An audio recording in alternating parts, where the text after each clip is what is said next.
അന്താരാഷ്ട്ര അറബിക് സർവകലാശാല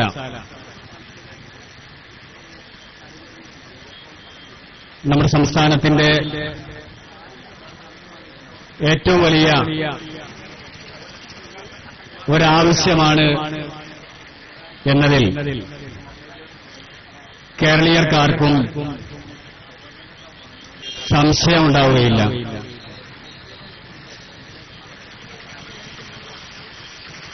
ആയിരക്കണക്കിന്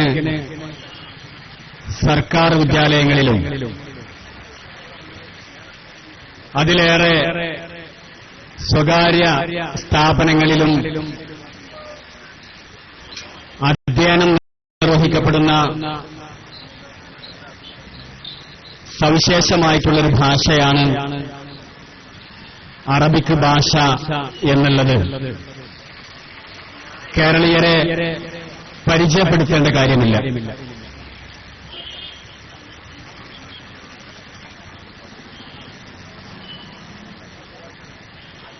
കേവലം ഒരു മതത്തിന്റെ ഭാഷയാക്കി ഇതിനെ ചുരുക്കുവാനും പറ്റുകയില്ല എന്നുള്ളത് അനുഭവ ബോധ്യമുള്ളവരാണ് കേരളീയർ.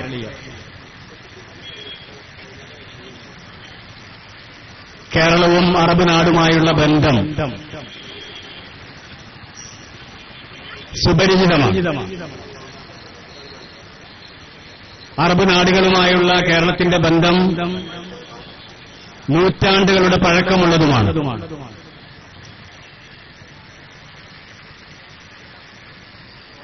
അതുപോലെ തന്നെ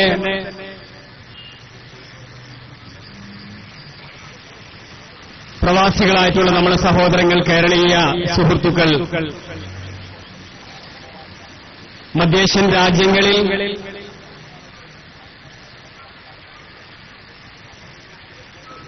അവിടെ ജോലികളിൽ ഏർപ്പെടുന്നു. നമുക്കറിയാം അവിടുത്തെ സംസാര ഭാഷ അറബിയാണ്. കേരളീയരായിട്ടുള്ള നാനാജാതി മതവിഭാഗങ്ങളും തങ്ങളുടെ ജോലി ആവശ്യാർത്ഥം ഗൾഫ് നാടുകളിൽ, അറബ് നാടുകളിൽ അവിടെ താമസിക്കുമ്പോ അറബ് ഭാഷ അത് ഏതെങ്കിലും ഒരു മതത്തിന്റെ ഭാഷയാണ് എന്ന് കരുതിക്കൊണ്ട്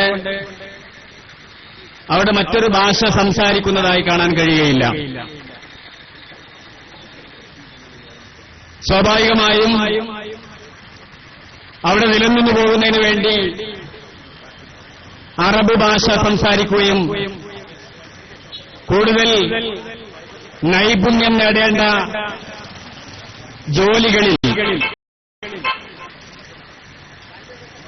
പ്രത്യേകമായി അറബി ഭാഷയിൽ പ്രത്യേകമായ കഴിവ് നേടിക്കൊണ്ടാണ് മറ്റു രാജ്യങ്ങളിൽ നിന്നുള്ള, സംസ്ഥാനങ്ങളിൽ നിന്നുള്ള തൊഴിലാളികൾ അറബ് നാടുകളിൽ ജീവിക്കുന്നത് എന്നതുപോലെ തന്നെ കേരളീയരും അറബ് ഭാഷ സിദ്ധി അത് കൂടുതൽ പരിപോഷിപ്പിക്കുന്നതിന് വേണ്ടിയിട്ടുള്ള എല്ലാ മാർഗങ്ങളും തേടിക്കൊണ്ടിരിക്കുന്നതായി കാണാൻ കഴിയും. ഡോക്ടേഴ്സും എഞ്ചിനീയേഴ്സും അതുപോലെ തന്നെ മെഡിക്കൽ മേഖലകളിലും എഞ്ചിനീയർ മേഖലകളിലും പാരാമെഡിക്കൽ മേഖലയിലും എല്ലാ രംഗത്തും സാങ്കേതികമായ പരിജ്ഞാനം നേടുന്നതോടൊപ്പം തന്നെ അറബ് ഭാഷയിൽ പ്രത്യേകമായിട്ടുള്ള മികവ് പുലർത്തുവാൻ ഓരോ തൊഴിലാളിയും പരിശ്രമിച്ചുകൊണ്ടിരിക്കുന്ന ആധുനിക കാലഘട്ടത്തിൽ അറബ് ഭാഷയുടെ നവസാധ്യതകളെ കൂടുതൽ കൊണ്ടുവരുന്നതിനും പരിപോഷിപ്പിക്കുന്നതിനു വേണ്ടി ഒരു അന്താരാഷ്ട്ര അറബിക് സർവകലാശാല എന്നത് വളരെ അനിവാര്യമായിട്ടുള്ള സംഗതിയാണ് എന്നുള്ളത് ആർക്കും മനസ്സിലാകുന്ന കാര്യമാണ്. അതുകൊണ്ട് തന്നെയാണ് ജനപക്ഷത്തുള്ള ജനാധിപത്യ ബോധമുള്ള ഉത്തരവാദപ്പെട്ട കേരള സർക്കാർ ഒരു അന്താരാഷ്ട്ര അറബിക് സർവകലാശാല എന്നൊരു ആശയം കൊണ്ടുവരുന്നത്. വിദ്യാഭ്യാസ വകുപ്പും ബഹുമാനപ്പെട്ട മുഖ്യമന്ത്രിയുമൊക്കെ വളരെ താൽപര്യപൂർവം അറബിക് സർവകലാശാല സ്ഥാപിക്കുന്നതിന് വേണ്ടിയിട്ടുള്ള നീക്കങ്ങൾ തുടങ്ങിയപ്പോഴേക്ക് ഇവിടെ രാജ്യത്ത് വലിയ വർഗീയമായിട്ടുള്ള ചേരുതിരിവുണ്ടാവുകയും മതസ്പർദ്ധ വർദ്ധിക്കുകയും വളരുകയും ചെയ്യുമെന്നൊക്കെ പറഞ്ഞുകൊണ്ട് നമ്മുടെ ഉന്നത ഉദ്യോഗസ്ഥന്മാർ ചില കുതന്ത്രങ്ങൾ പയറ്റിക്കൊണ്ടിരിക്കുന്ന ഒരു സമയത്താണ് സർവകലാശാല എന്ന ഒരു വലിയ സ്വപ്നത്തെ തകർക്കുന്നതിന് വേണ്ടിയിട്ടുള്ള ഒരു സാഹചര്യം സൃഷ്ടിക്കുമ്പോഴാണ് നമ്മുടെ സംസ്ഥാനത്തൊട്ടാകെയും ജാതിമത കക്ഷി രാഷ്ട്രീയ വ്യത്യാസങ്ങൾക്ക് അതീതമായി ഈ സർവകലാശാല വേണമെന്ന ആവശ്യം ശക്തപ്പെടുന്നത്. നമുക്കറിയാം, ഇത് രാഷ്ട്രീയത്തിന്റെ വിഷയമല്ല. ഇടതുപക്ഷ സർക്കാർ നിലവിലിരിക്കുന്ന സമയത്താണ് ബഹുമാനപ്പെട്ട തദ്ദേശ സ്വയംഭരണ വകുപ്പ് മന്ത്രിയായിരുന്ന, അതോടൊപ്പം തന്നെ പാലോളി കമ്മിറ്റിയുടെ അധിപനുമായിരുന്ന സച്ചാർ കമ്മിറ്റി റിപ്പോർട്ടിന്റെ വെളിച്ചത്തിൽ രൂപീകരിക്കപ്പെട്ട ന്യൂനപക്ഷ പിന്നോക്ക വിഭാഗങ്ങളുടെ സമുദ്ധാരണത്തിനു വേണ്ടി രൂപീകരിക്കപ്പെട്ട ഇടതുപക്ഷ സർക്കാരിന്റെ പാലോളി കമ്മിറ്റി നിർദ്ദേശിക്കപ്പെട്ട വലിയൊരു സംരംഭം കൂടിയാണ് അന്താരാഷ്ട്ര അറബിക് സർവകലാശാല എന്നുള്ളത്. അതുപോലെ തന്നെ ഇപ്പോൾ നിലവിലുള്ള ഐക്യ ജനാധിപത്യ മുന്നണി സർക്കാർ അതിന്റെ തെരഞ്ഞെടുപ്പ് പ്രഖ്യാപനത്തിൽ ഐക്യജനാധിപത്യ മുന്നണിയുടെ വാഗ്ദാന പട്ടികയിൽ അറബിക് സർവകലാശാല യാഥാർത്ഥ്യമാക്കുമെന്ന് ജനങ്ങളുടെ മുമ്പാകെ തുറന്നു പറഞ്ഞിട്ടുണ്ട്.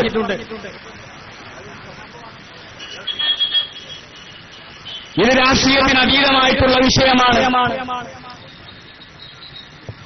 എന്നാൽ നാം ഇപ്പോൾ ഇവിടെ കണ്ടുകൊണ്ടിരിക്കുന്നത്, ഇവിടെ നമ്മുടെ ധനകാര്യ വകുപ്പും നമ്മുടെ സർക്കാരിന്റെ ഉന്നത ഉദ്യോഗസ്ഥനായിട്ടുള്ള ചീഫ് സെക്രട്ടറിയും തമ്മിൽ നടത്തിക്കൊണ്ടിരിക്കുന്ന വലിയ ഒരു ഗൂഢാലോചന, ആ ഗൂഢാലോചനയുടെ ഫലമായി ഈ വലിയ ഒരു സംരംഭം തന്നെ അട്ടിമറിക്കപ്പെടുവാൻ പോവുകയാണ്. ചീഫ് സെക്രട്ടറി ജിജി തോംസണും ധനകാര്യ വകുപ്പിന്റെ additional chief secretary doctor K M. അബ്രഹാമും കൂടി നടത്തിയിട്ടുള്ള ഗൂഢാലോചനയുടെ ഫലമായി വിദ്യാഭ്യാസ വകുപ്പ് ധനവകുപ്പിന് അയച്ചിട്ടുള്ള അന്താരാഷ്ട്ര അറബിക് സർവകലാശാലയുടെ നിർദ്ദേശമടങ്ങിയിട്ടുള്ള ഫയലിൽ അങ്ങനെ ഒരു അറബിക് സർവകലാശാലയുടെ ആവശ്യമില്ല എന്നും ആ സർവകലാശാല രാജ്യത്തെ മതസ്പർദ്ധ വളർത്തുവാൻ സഹായകമാകുമെന്നുമുള്ള നാണം കെട്ട ഒരു കുറിപ്പാണ് ഫയലിൽ എഴുതി ചേർത്തിട്ടുള്ളത്. മാത്രമല്ല, അത്തരത്തിലൊരു കുറിപ്പ് എഴുതി ചേർത്തിയത് പൊതുസമൂഹത്തെ അറിയിക്കുന്നതിന് വേണ്ടി മാധ്യമങ്ങൾക്ക് ചോർത്തിക്കൊടുക്കുകയും ചെയ്തു. വ്യക്തമായിട്ടുള്ള ഗൂഢാലോചന അവിടെ നടക്കുകയാണ്. മാത്രമല്ല, നമ്മൾ ഈ ഗൂഢാലോചനയുടെ വളരെ വ്യക്തമായിട്ടുള്ള ഒരുപാട് തെളിവുകൾ കണ്ടുകൊണ്ടിരിക്കുകയാണ് ഈ സമയത്ത്. തൃശൂരിലെ അതിരൂപത വിഭാവന ചെയ്യുന്ന തികച്ചും സ്വകാര്യമായ ഒരു സർവകലാശാലയ്ക്ക് അംഗീകാരം നൽകുന്നതിന് വേണ്ടി ഈ ചീഫ് സെക്രട്ടറിയും അഡീഷണൽ ചീഫ് സെക്രട്ടറിയും അടങ്ങിയിട്ടുള്ള സമിതി ശുപാർശ ചെയ്ത ആ സ്വകാര്യ സർവകലാശാല എന്ന ഒരു പദ്ധതി അതിന് ഉന്നത വിദ്യാഭ്യാസ കൌൺസിലിന്റെ അംഗീകാരവും ലഭിച്ചിരിക്കുകയാണ്. ഉന്നത വിദ്യാഭ്യാസ വകുപ്പിന്റെ ചുമതലയുള്ള വിദ്യാഭ്യാസ മന്ത്രി പോലും അറിയാതെ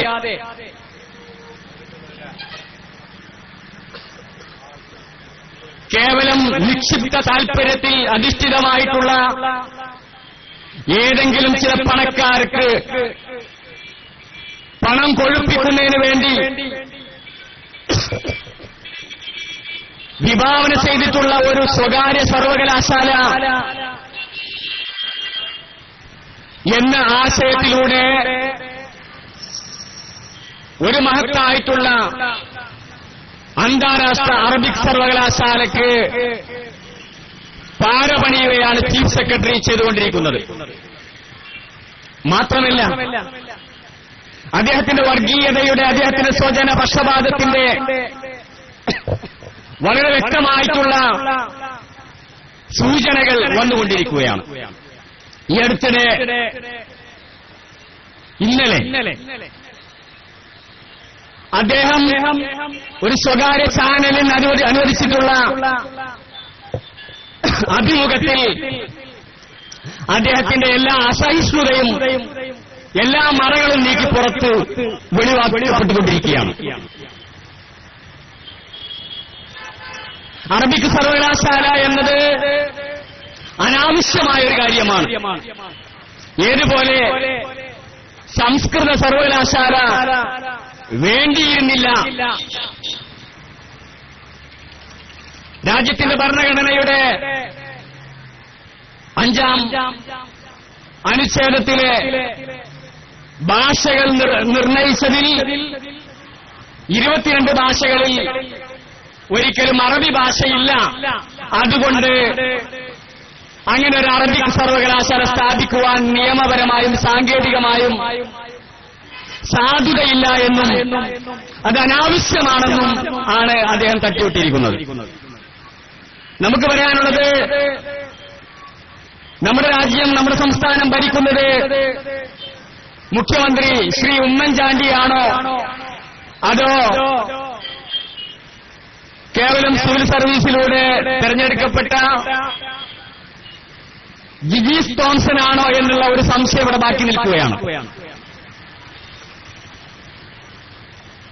നിലപാടുകൾ സ്വീകരിക്കേണ്ടത് സർക്കാരാണ്. സർക്കാരുകൾ സ്വീകരിച്ചിട്ടുള്ള നിലപാടുകൾ നടപ്പിലാക്കുക എന്ന ഉത്തരവാദിത്തം മാത്രം നിർവഹിക്കേണ്ട കേവലം ഉദ്യോഗസ്ഥൻ സർക്കാരിന്റെ നിലപാടുകൾ അട്ടിമറിക്കുന്ന ശ്രമങ്ങൾ നടത്തുമ്പോ അത് നോക്കി നിൽക്കുന്നത് ബഹുമാനപ്പെട്ട മുഖ്യമന്ത്രി ഉമ്മൻചാണ്ടിയുടെ നേതൃത്വത്തിലുള്ള സർക്കാരിന് ഭൂഷണമാണോ എന്നാണ് ഞങ്ങൾക്ക് ചോദിക്കുവാനുള്ളത്.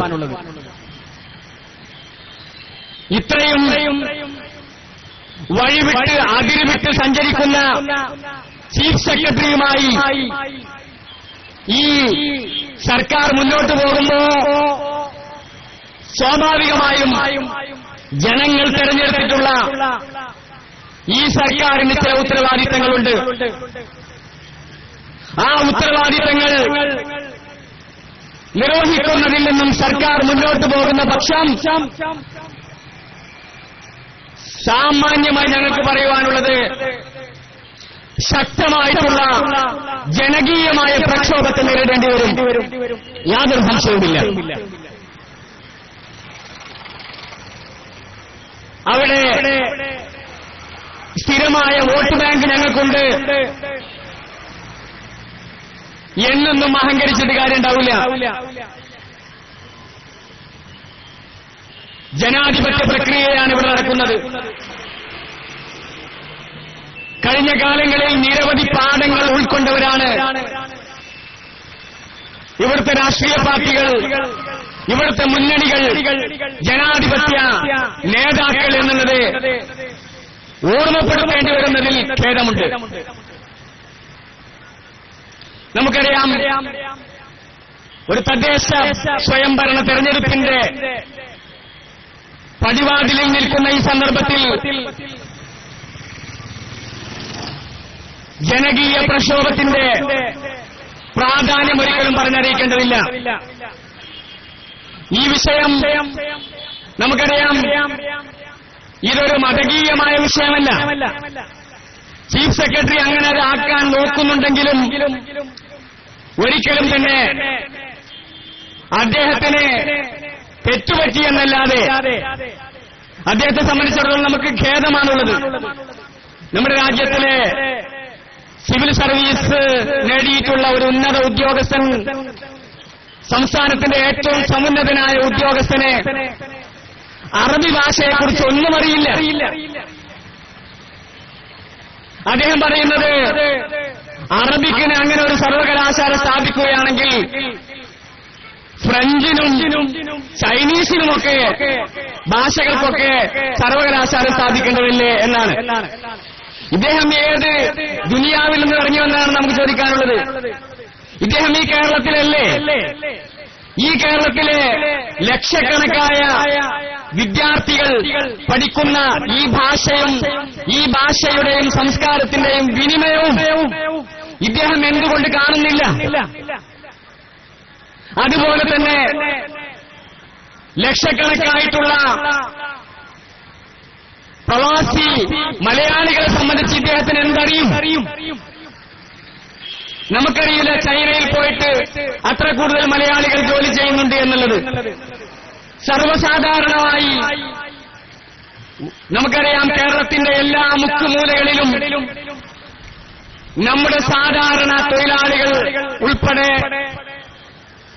അതുപോലെ തന്നെ പ്രത്യേകമായ നൈപുണ്യം നേടിയിട്ടുള്ള ഉദ്യോഗസ്ഥരുൾപ്പെടെയൊക്കെ അറബ് നാടുകളിൽ ജോലി നേടിക്കൊണ്ട് നമ്മുടെ കേരള സംസ്ഥാനത്തിന്റെ സാമ്പത്തിക മേഖലയിൽ വലിയ വർധനവ് വരുത്തുവാൻ സാധിച്ചു എന്നുള്ളത് ആർക്കും നിഷേധിക്കാൻ സാധ്യമല്ല. ഇദ്ദേഹം ഇതൊക്കെ കണ്ണടച്ചുകൊണ്ട് ഇരുട്ടാക്കുകയാണ്. കണ്ണടച്ചിരുട്ടാക്കി മതസ്പർദ്ധ വളർത്തിക്കൊണ്ട് ഇദ്ദേഹം ഏതറ്റം വരെ പോകുമെന്നുള്ളത് കേരളീയ സമൂഹം നോക്കിക്കൊണ്ടിരിക്കുകയാണ്. നാണം കെട്ട ഒരു സർക്കാർ ഇദ്ദേഹത്തെ അങ്ങനെ നിർത്തിയിരിക്കുകയാണ്. ഇത് ഏതുവരെ നിർത്തും എന്നുള്ളത് കാണുവാനാണോ ജനങ്ങളുടെ ശക്തമായിട്ടുള്ള പ്രക്ഷോഭത്തെ നേരിടുവാനുള്ള ആത്മബലമുണ്ടായിട്ടാണോ എന്ന് സംശയിക്കേണ്ടിയിരിക്കുകയാണ്. നമുക്കറിയാം, ഈ മഹത്തായിട്ടുള്ള സർവകലാശാല അത് സ്ഥാപിക്കുക എന്നത് ഈ ജനാധിപത്യ സർക്കാരിന്റെ വാഗ്ദാനത്തിന്റെ പാലനമാണ്. ആ വാഗ്ദാന പാലനം അത് ഉണ്ടാകുന്നതുവരെ ഇവിടെ ശക്തമായിട്ടുള്ള പ്രക്ഷോഭ പരിപാടികൾ ഉണ്ടാകുമെന്നുള്ള കാര്യത്തിൽ യാതൊരു സംശയവുമില്ല. ജാതി മത കക്ഷി രാഷ്ട്രീയ വ്യത്യാസങ്ങൾക്ക് അതീതമായിട്ടുള്ള കൂട്ടായ്മയാണ് രൂപപ്പെട്ടുകൊണ്ടിരിക്കുന്നത്. നമുക്കറിയാം, പ്രമുഖരായിട്ടുള്ള സാഹിത്യകാരന്മാരും സാംസ്കാരിക നേതാക്കന്മാരുമൊക്കെ ഈ വിഷയത്തിൽ ശക്തമായിട്ടുള്ള നിലപാടുകൾ സ്വീകരിച്ചു കഴിഞ്ഞിരിക്കുകയാണ്. ഒരിക്കലും തന്നെ ഈ ഭാഷയുടെ സർവകലാശാല കേവലം ഭാഷാ സർവകലാശാല എന്നതിനപ്പുറം ഇവിടെ ഉപജീവനത്തിന്റെ, സാംസ്കാരിക വിനിമയത്തിന്റെ ഒരുപാട് മേഖലകളിൽ വലിയ വളർച്ചയുണ്ടാകുന്ന ഒരു വലിയ സംരംഭമാണ് എന്ന കാര്യത്തിൽ ഒരു സംശയവുമില്ല. അതുകൊണ്ട് തന്നെ നമുക്കറിയാം, അറബ് ഭാഷ സാംസ്കാരിക സാഹിത്യ മേഖലയിൽ വലിയ മുന്നേറ്റമാണ് നടത്തിക്കൊണ്ടിരിക്കുന്നത്. ഈജിപ്തിലെയും അതുപോലെ തന്നെ മറ്റു പ്രദേശങ്ങളിലേക്കുള്ള സാഹിത്യകന്മാർ ഏറ്റവും ഉത്തരാധുനികമായിട്ടുള്ള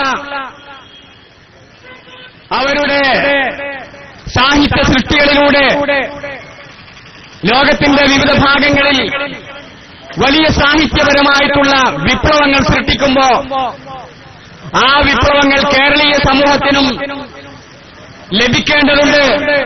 ഇവിടുത്തെ ചിന്തയും സാഹിത്യവും സംസ്കാരവും വളരുകയും പരിപോഷിക്കുകയും ചെയ്യേണ്ടത് ആവശ്യമാണ്. നാനാത്വത്തിൽ ഏകത്വം എന്ന രാജ്യത്തിന്റെ ഭരണഘടനയുടെ ആത്മാവ് അത് നിലനിൽക്കുന്നതോടത്തോളം കാലം ഇവിടെ ഏക ഭാഷ, ഏക മതം, ഏക ജാതി, ഏക സംസ്കാരമെന്ന ഫാസിസ ശൈലിയിൽ നിന്നും ജിജി തോംസണും അതുപോലെ തന്നെ ഉന്നത ഉദ്യോഗസ്ഥന്മാരും അധികാരികളും മാറി നിൽക്കണമെന്നാണ് ഞങ്ങൾക്ക് ആവശ്യപ്പെടാനുള്ളത്.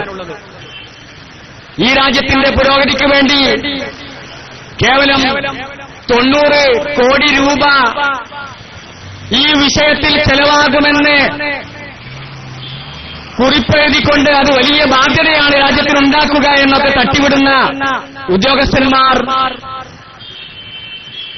യഥാർത്ഥത്തിൽ നിഷ്ഫലമായ യാതൊരു തരത്തിലും പ്രയോജനമില്ലാത്ത പല പദ്ധതികൾക്കും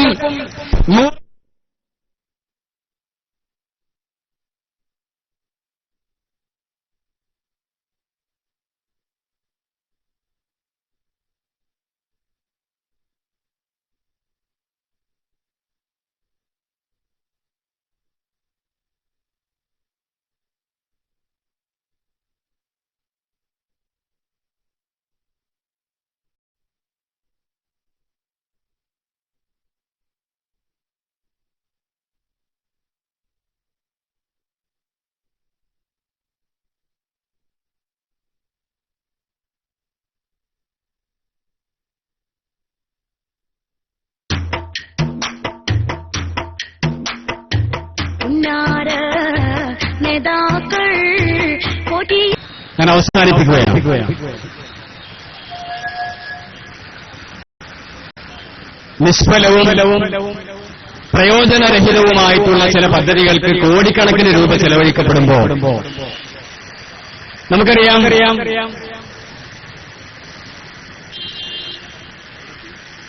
സാധാരണ ജനങ്ങൾ തിങ്ങിപ്പാർക്കുന്ന പ്രദേശങ്ങൾക്ക് പ്രയാസമുണ്ടാകുന്ന രൂപത്തിൽ തന്നെയും ഗെയിൽ വാതക പൈപ്പ് കൊണ്ടുപോയതുമായി ബന്ധപ്പെട്ട് നമ്മുടെ ജില്ലയിലൊക്കെ ശക്തമായിട്ടുള്ള പ്രതിഷേധ പരിപാടികൾ നടക്കുകയുണ്ടായി. പക്ഷെ ഇതൊക്കെ ആ പ്രതിഷേധങ്ങളും പ്രതിരോധങ്ങളുമൊക്കെ മറികടന്നുകൊണ്ട് ഈ ഗെയിൽ വാതക പദ്ധതി നടപ്പിലാക്കണമെന്ന് ഈ മാന്യദേഹം തന്നെയാണ് സർക്കാരിൽ വലിയ സമ്മർദ്ദമുണ്ടാക്കിയിട്ടുള്ളത്. അപ്പൊ ഇത്തരത്തിലുള്ള കാര്യങ്ങളൊക്കെ ആകാം നമ്മുടെ രാജ്യത്തിന്റെ സാമ്പത്തിക വളർച്ചയിലും സാംസ്കാരികമായ പുരോഗതിയിലും വേറെ ഉപകാരപ്പെടുന്ന ഒരു സർവകലാശാല സ്ഥാപിക്കുക എന്നത് നടക്കാൻ പാടില്ലാത്ത കാര്യമാണ് എന്ന നിലപാട് തിരുത്തേണ്ടതുണ്ട്. അത്തരത്തിൽ ഉദ്യോഗസ്ഥരുടെ നിലപാടുകൾ തിരുത്തുക അല്ലെങ്കിൽ അത്തരം ഉദ്യോഗസ്ഥന്മാരെ മാറ്റി നിർത്തുക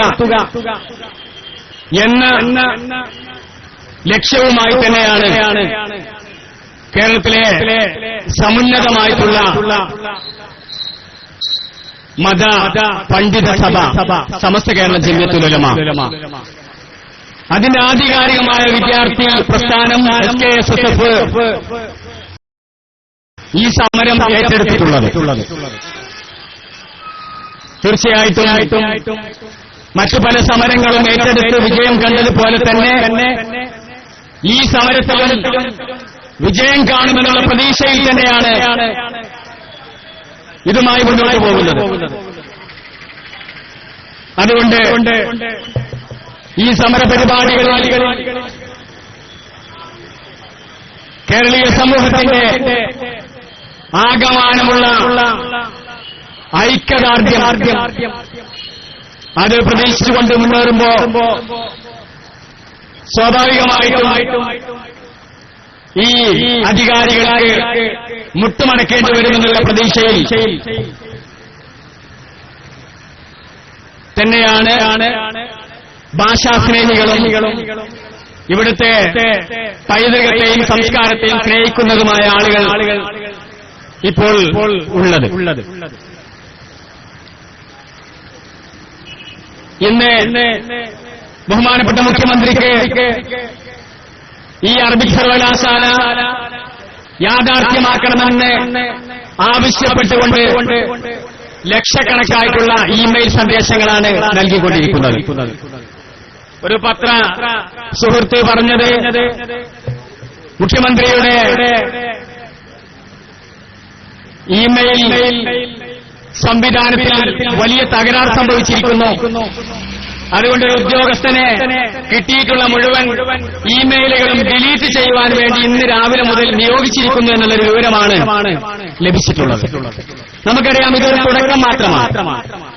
ഇന്നത്തെ ഒരു ദിവസത്തെ മുഖ്യമന്ത്രിയുടെ പരിപാടിക്ക് ചെറിയ തടസ്സം സംഭവിച്ചിട്ടുണ്ടെങ്കിൽ ഞങ്ങൾ ഈ സമരവുമായി മുന്നോട്ട് പോകുന്ന പക്ഷം ഈ തീരുമാനത്തിൽ നിന്നും നിലവിലുള്ള സർക്കാരിന്റെ നിലപാട് മാറ്റാതെ ഈ തെരഞ്ഞെടുപ്പ് തദ്ദേശ സ്വയംഭരണ തെരഞ്ഞെടുപ്പിന് മുൻപായി തന്നെ അറബിക് സർവകലാശാലയുടെ നടപടിക്രമങ്ങൾ പൂർത്തിയാക്കിയിട്ടില്ല എങ്കിൽ തുടർന്നങ്ങോട്ട് ഭരിക്കുവാൻ തന്നെ കഴിയാത്ത അവസ്ഥ തീർച്ചയായിട്ടും ഉണ്ടാകാൻ പോകുന്നുവെന്ന് മാത്രം പറഞ്ഞുകൊണ്ട് ഈ മഹത്തായിട്ടുള്ള പരിപാടിയിൽ സംബന്ധിച്ചുള്ള നേതാക്കളെയും ഇവിടെ സന്നിഹിതരായിട്ടുള്ള മുഴുവൻ സഹോദരങ്ങളെയും ഈ പരിപാടിയിലേക്ക് സ്വാഗതം ചെയ്യുകയാണ്. നമ്മുടെ ഈ പരിപാടി ഉദ്ഘാടനം ചെയ്യുന്നത് പാണക്കാട് സയ്യിദ് സാദിഖ് അലി ശിഹാബ് തങ്ങൾ അവറുകളാണ്. മഹാനവറുകളുടെ ഏതാനും നിമിഷങ്ങൾക്ക് എത്തിച്ചേരുകയാണ്. അദ്ദേഹത്തെ സ്വാഗതം ചെയ്യുന്നു. നമ്മുടെ ഈ പരിപാടിയുടെ അധ്യക്ഷതപദം അലങ്കരിക്കുന്നത് സുന്നി യുവജന സംഘത്തിന്റെ സംസ്ഥാന സെക്രട്ടറി ബഹുമാനപ്പെട്ട അബ്ദുൽ ഹമീദ് ഫൈസി അമ്പലക്കട അവറുകളാണ്. അദ്ദേഹത്തെ സ്വാഗതം ചെയ്യുന്നു. നമ്മുടെ ഈ പരിപാടിയിൽ മുഖ്യപ്രഭാഷണം നിർവഹിക്കുന്നത് SKSFന്റെ സംസ്ഥാന വർക്കിംഗ് സെക്രട്ടറി ബഹുമാനപ്പെട്ട സത്താർ പന്തല്ലൂർ അവറുകളാണ്. അദ്ദേഹത്തെയും സ്വാഗതം ചെയ്യുന്നു. നമ്മുടെ ഈ പരിപാടിയിൽ എത്തിച്ചേരാമെന്നേറ്റിട്ടുള്ള ബഹുമാനപ്പെട്ട ശ്രീരാമകൃഷ്ണൻ MLA, സാഹിത്യകാരൻ P. സുരേന്ദ്രൻ, KTFന്റെ സംസ്ഥാന vice president TA Kabir master, അതുപോലെ തന്നെ നമ്മുടെ മുൻ PSC അംഗം യശസ്വരീനായിട്ടുള്ള KP രാമൻ മാസ്റ്ററുടെ മകൻ അറബിക് ഭാഷാ അധ്യാപകൻ കൂടിയായിട്ടുള്ള സുരേഷ് മാസ്റ്റർ തുടങ്ങിയിട്ടുള്ള, അതുപോലെ തന്നെ ഇവിടെ സന്നിഹിതരായിട്ടുള്ള സയ്യിദ് KK തങ്ങൾ വെട്ടിച്ചിറ, ബഹുമാനപ്പെട്ട ലത്തീഫ് ഫൈസി, PM റഫീഖ് അഹമ്മദ് സാഹിബ്, അതുപോലെ സയ്യിദ് നിയാസ് അലി ശിഹാബ് തങ്ങൾ, ബഹുമാനപ്പെട്ട UA മജീദ് ഫൈസി, ബഹുമാനപ്പെട്ട ഷമീർ ഫൈസി ഒടമല, CT ജലീൽ മാസ്റ്റർ, ഷഹീർ അൻവരി പുറങ്ങി തുടങ്ങിയിട്ടുള്ള SKSFന്റെ സംസ്ഥാന ജില്ലാ ഭാരവാഹികൾ, പ്രിയപ്പെട്ട നാട്ടുകാർ, സംഘടനാ ബന്ധുക്കൾ, ബഹുമാനപ്പെട്ട SYSന്റെ ജില്ലാ വർക്കിംഗ് സെക്രട്ടറി സലീം എടക്കര തുടങ്ങിയിട്ടുള്ള മുഴുവൻ സഹോദരങ്ങളെയും പരിപാടിയിലേക്ക് സ്വാഗതം ചെയ്തുകൊണ്ട് ബഹുമാനപ്പെട്ട സയ്യിദ് സാദിഖ് അലി ശിഹാബ് തങ്ങളോട് എത്തിയിരിക്കുകയാണ്.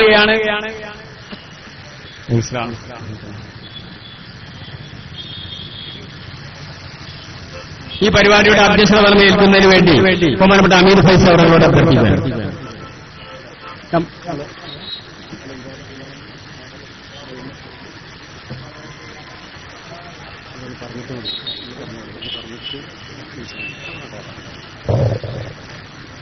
നമ്മുടെ ഈ പ്രതിഷേധ സംഗമത്തിന്റെ ഔപചാരികമായ ഉദ്ഘാടന കർമ്മം ബഹുമാന്യനായ പാണക്കാട് സയ്യിദ് സാദിഖ് അലി ശിഹാബ് തങ്ങൾ അവർ നിർവഹിക്കുന്നു. അതിനായി അദ്ദേഹത്തെ സാദരം ക്ഷണിച്ചു.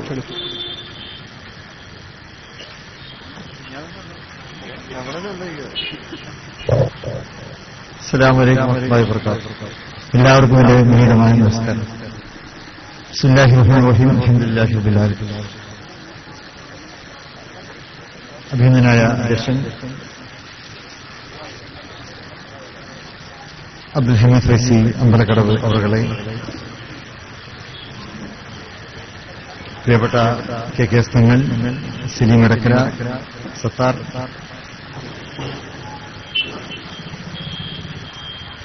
മറ്റ് വിശിഷ്ട വ്യക്തിത്വങ്ങളെ, പ്രിയപ്പെട്ട സഹോദരന്മാരെ, സുഹൃത്തുക്കളെ,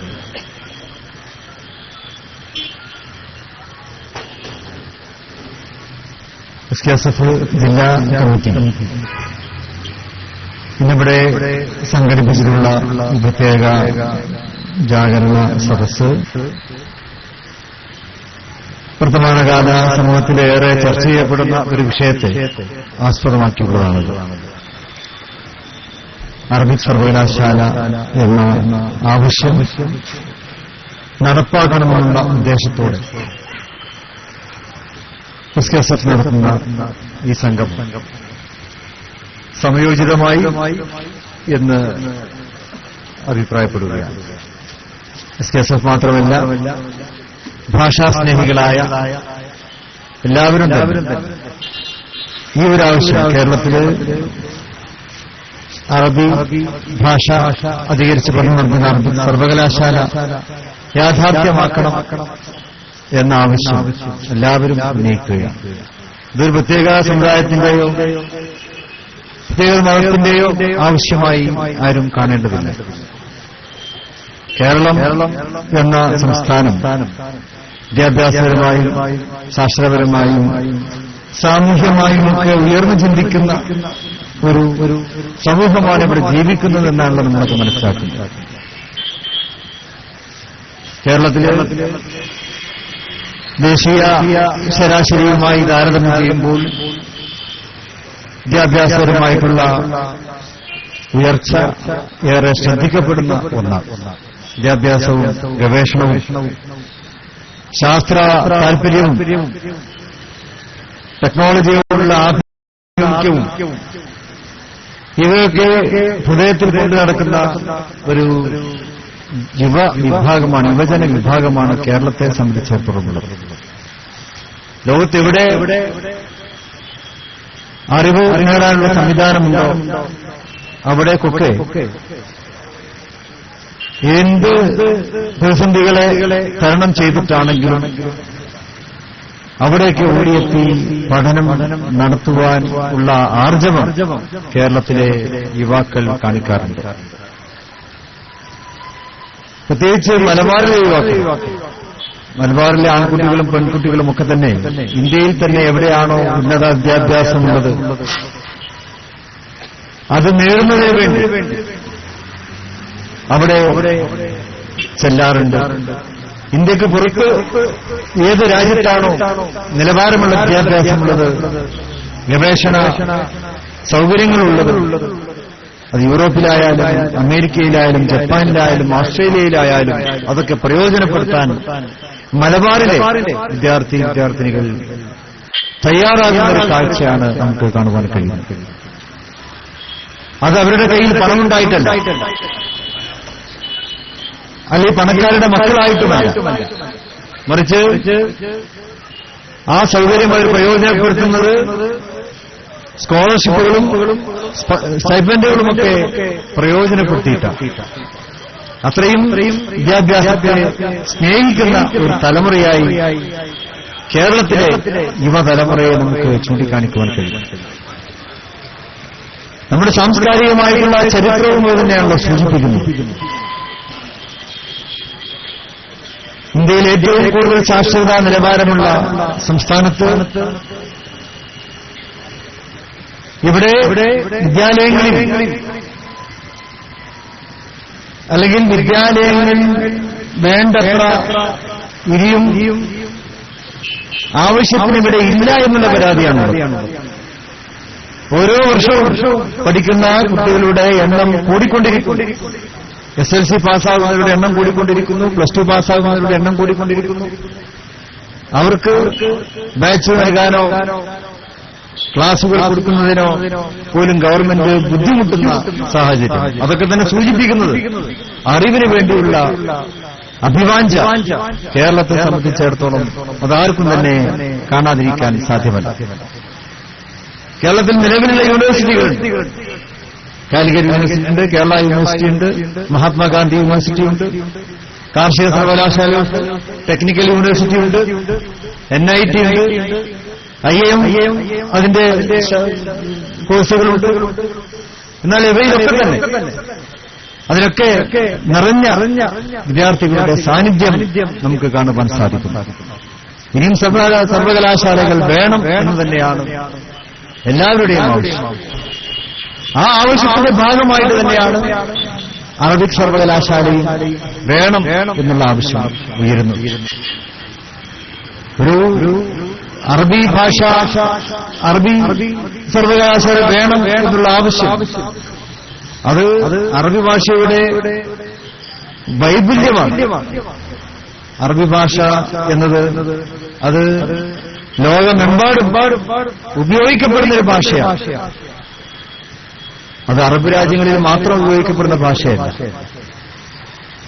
ലോകത്തെ എല്ലാ ഭൂഖണ്ഡങ്ങളിലും ഉപയോഗിക്കപ്പെടുന്ന ഒരു ഭാഷയാണ് അറബി ഭാഷ എന്നത്. ലോകത്ത് ഇത്രയേറെ തൊഴിൽ സാധ്യതയുള്ള മറ്റൊരു ഭാഷയെ നമുക്ക് ചൂണ്ടിക്കാണിക്കാൻ കഴിയുകയില്ല. ഇംഗ്ലീഷ് ഭാഷ നമ്മളൊക്കെ വിചാരിക്കുന്നത് പോലെ അത് ലോകഭാഷയായിട്ട് അറിയപ്പെടുകയാണ്. പക്ഷേ ബ്രിട്ടന്റെ മൂക്കിൻ തുമ്പിലുള്ള ഫ്രാൻസിൽ പോയാലും അതൊരു പേര് ഇംഗ്ലീഷ് അറിയുന്നവരെ നമുക്ക് കാണുവാൻ സാധിക്കുകയില്ല.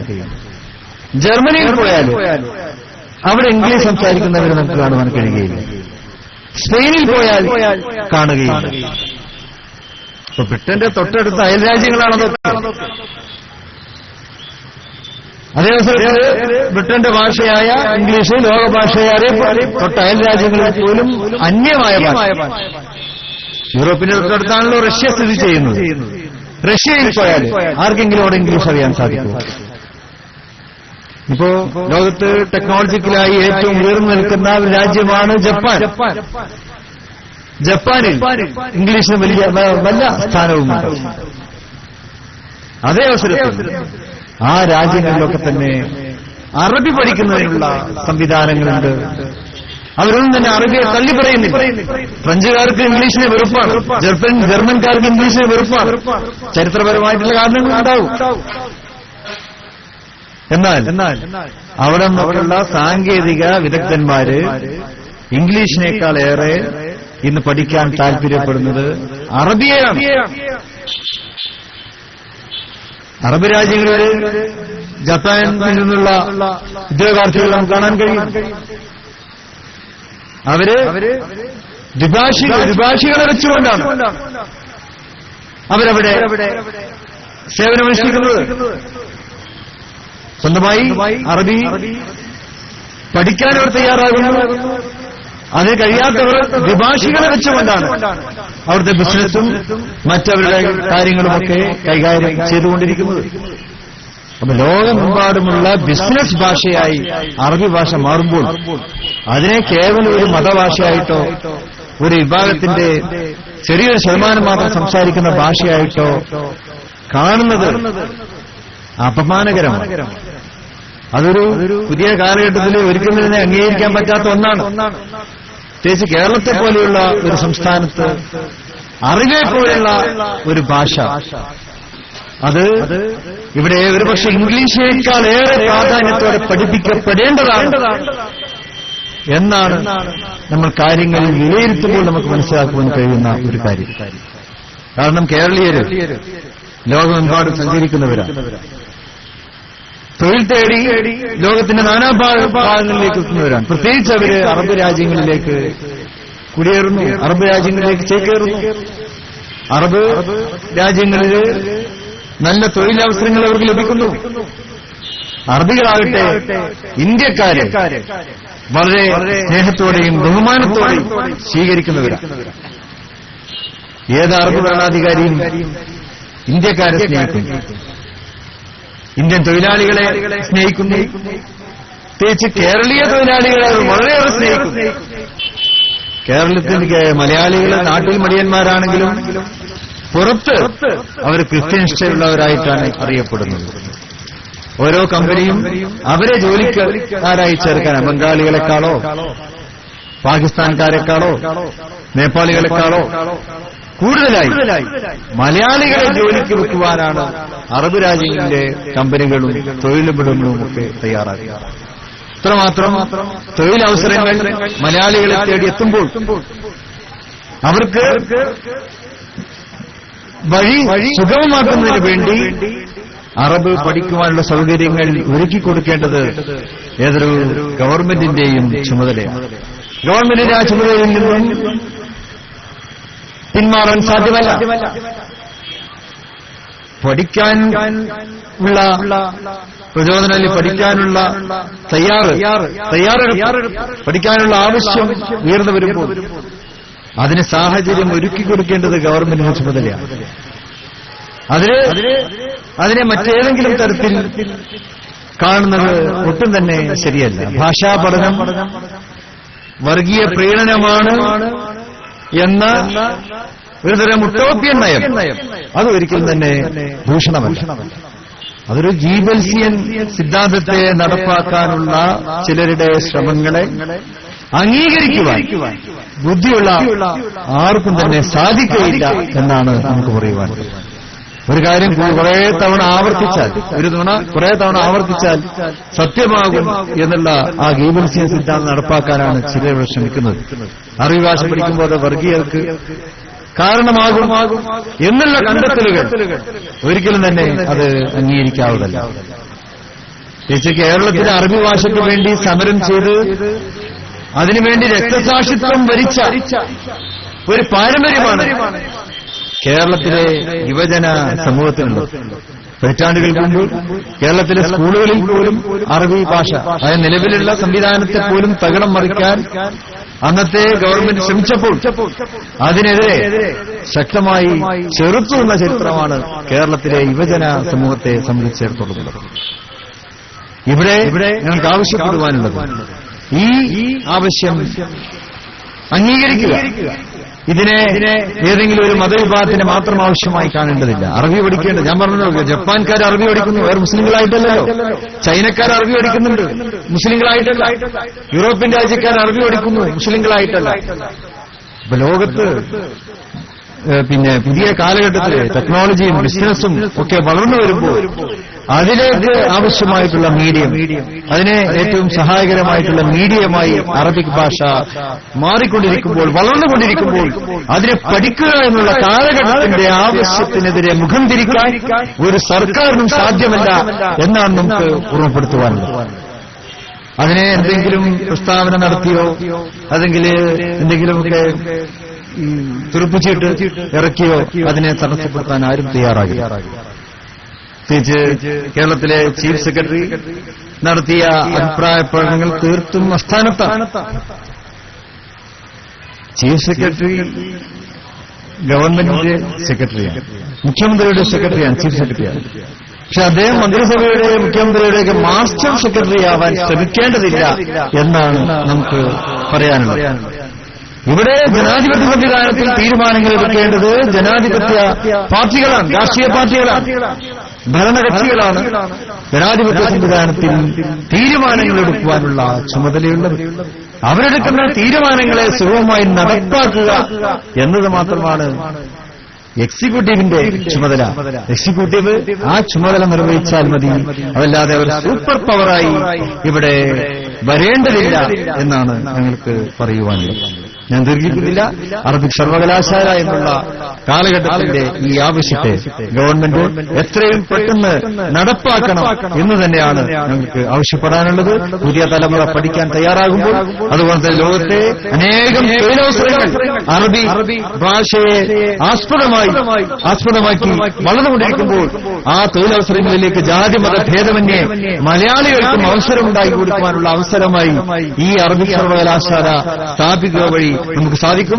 അതിലൂടെ മാത്രമല്ല എല്ലാ വിഭാഗത്തിൽപ്പെട്ട ഉദ്യോഗാർത്ഥികൾക്കും പഠിച്ച് അറബിയിൽ പ്രാവീണ്യം നേടിക്കൊണ്ട് ലോകമെങ്ങുമുള്ള തൊഴിലവസരങ്ങളിലേക്ക് അവർക്ക് എത്തിപ്പെടാൻ സാധിക്കും എന്നുകൂടി ഓർമ്മപ്പെടുത്തിക്കൊണ്ട് ഞാൻ എന്റെ വാക്കുകൾ ഉപസംഹരിക്കുകയാണ്. ഈ പരിപാടിയുടെ ഔപചാരികമായ ഉദ്ഘാടനം നിർവഹിച്ചതായി അറിയിക്കുന്നു.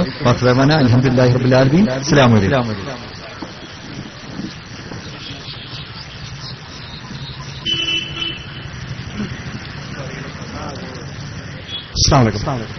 ബിസ്മില്ലാഹ് അൽഹംദുലില്ലാഹ് വസ്സലാത്തു വസ്സലാമു അലാ അഷ്റഫിൽ റസൂലില്ലാഹി വഅലാ ആലിഹി വസഹ്ബിഹി ഫായിസീൻ.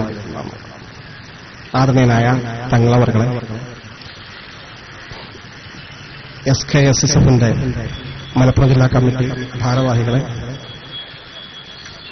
നേതാക്കന്മാരെ, വിശിഷ്ടാതിഥികളായി ഇവിടെ എത്തിച്ചേർന്ന പ്രസംഗകരെ, ബഹുമാന്യരായ സഹോദരന്മാരെ, സുഹൃത്തുക്കളെ,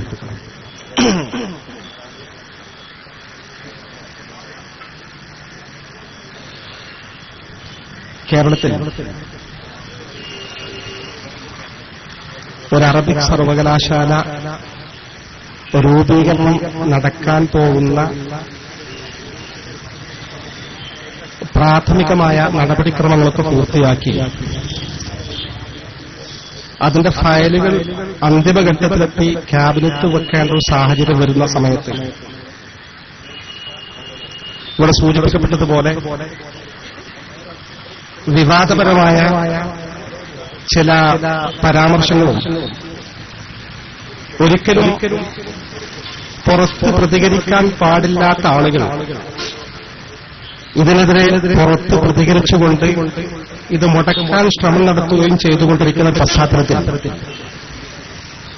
വിവിധ കോണുകളിൽ നിന്ന് ഇതുമായി ബന്ധപ്പെട്ട പ്രതിഷേധ പ്രതികരണങ്ങൾ വന്നുകൊണ്ടിരിക്കുകയാണ്. ഇത്ര പെട്ടെന്ന് ഈ ഒരു പ്രതിഷേധ സംഗമം സംഘടിപ്പിക്കാനുള്ള കാരണം ഇന്നലെ ചീഫ് സെക്രട്ടറിയുടേതായി ഒരു പബ്ലിക് പ്രതികരണം ഒരു സ്വകാര്യ ചാനലിൽ രൂക്ഷമായി ഗവൺമെന്റിന്റെ ഈ നിലപാടിനെ വിമർശിച്ചുകൊണ്ട് പ്രതികരിച്ചപ്പോൾ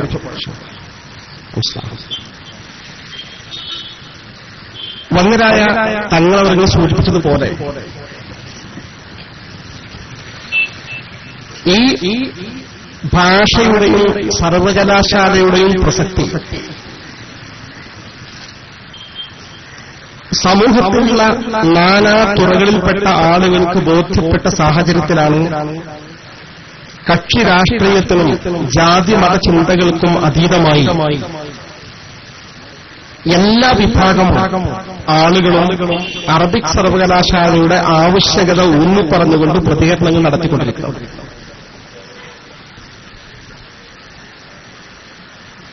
സത്യം പറഞ്ഞാൽ തിരുവനന്തപുരം മുതൽ കാസർഗോഡ് വരെയുള്ള പ്രദേശങ്ങളിലൂടെ നമ്മളൊരു പര്യടനം നടത്തിയാൽ അതിസുന്ദരമായ നിലയിൽ പണി കഴിക്കപ്പെട്ട ഭവനങ്ങൾ, വീടുകൾ പരിശോധിച്ചാൽ അതിന്റെയൊക്കെ ഉടമകൾ എവിടെയെന്ന് അന്വേഷിച്ചാൽ അറബ് രാജ്യങ്ങളിലാണ് ജോലി ചെയ്യുന്നതെന്ന് കണ്ടെത്താൻ സാധിക്കും. ഇക്കൂട്ടത്തിൽ മുസ്ലിങ്ങളുണ്ട്, ക്രിസ്ത്യാനികളുണ്ട്, ഹിന്ദുക്കളുണ്ട്, എല്ലാ ജാതി മതവിഭാഗങ്ങളും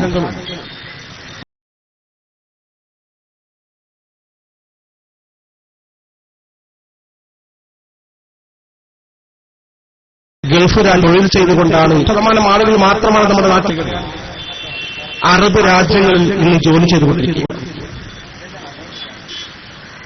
ഗവൺമെന്റ് കണക്ക് പ്രകാരം 75,000 കോടി ഇന്ത്യൻ രൂപ ഗൾഫ് രാജ്യങ്ങളിൽ നിന്ന് തൊഴിലെടുത്ത് നമ്മുടെ രാജ്യത്തേക്ക് വർഷം പ്രതി ഒഴുകിക്കൊണ്ടിരിക്കുകയാണ്.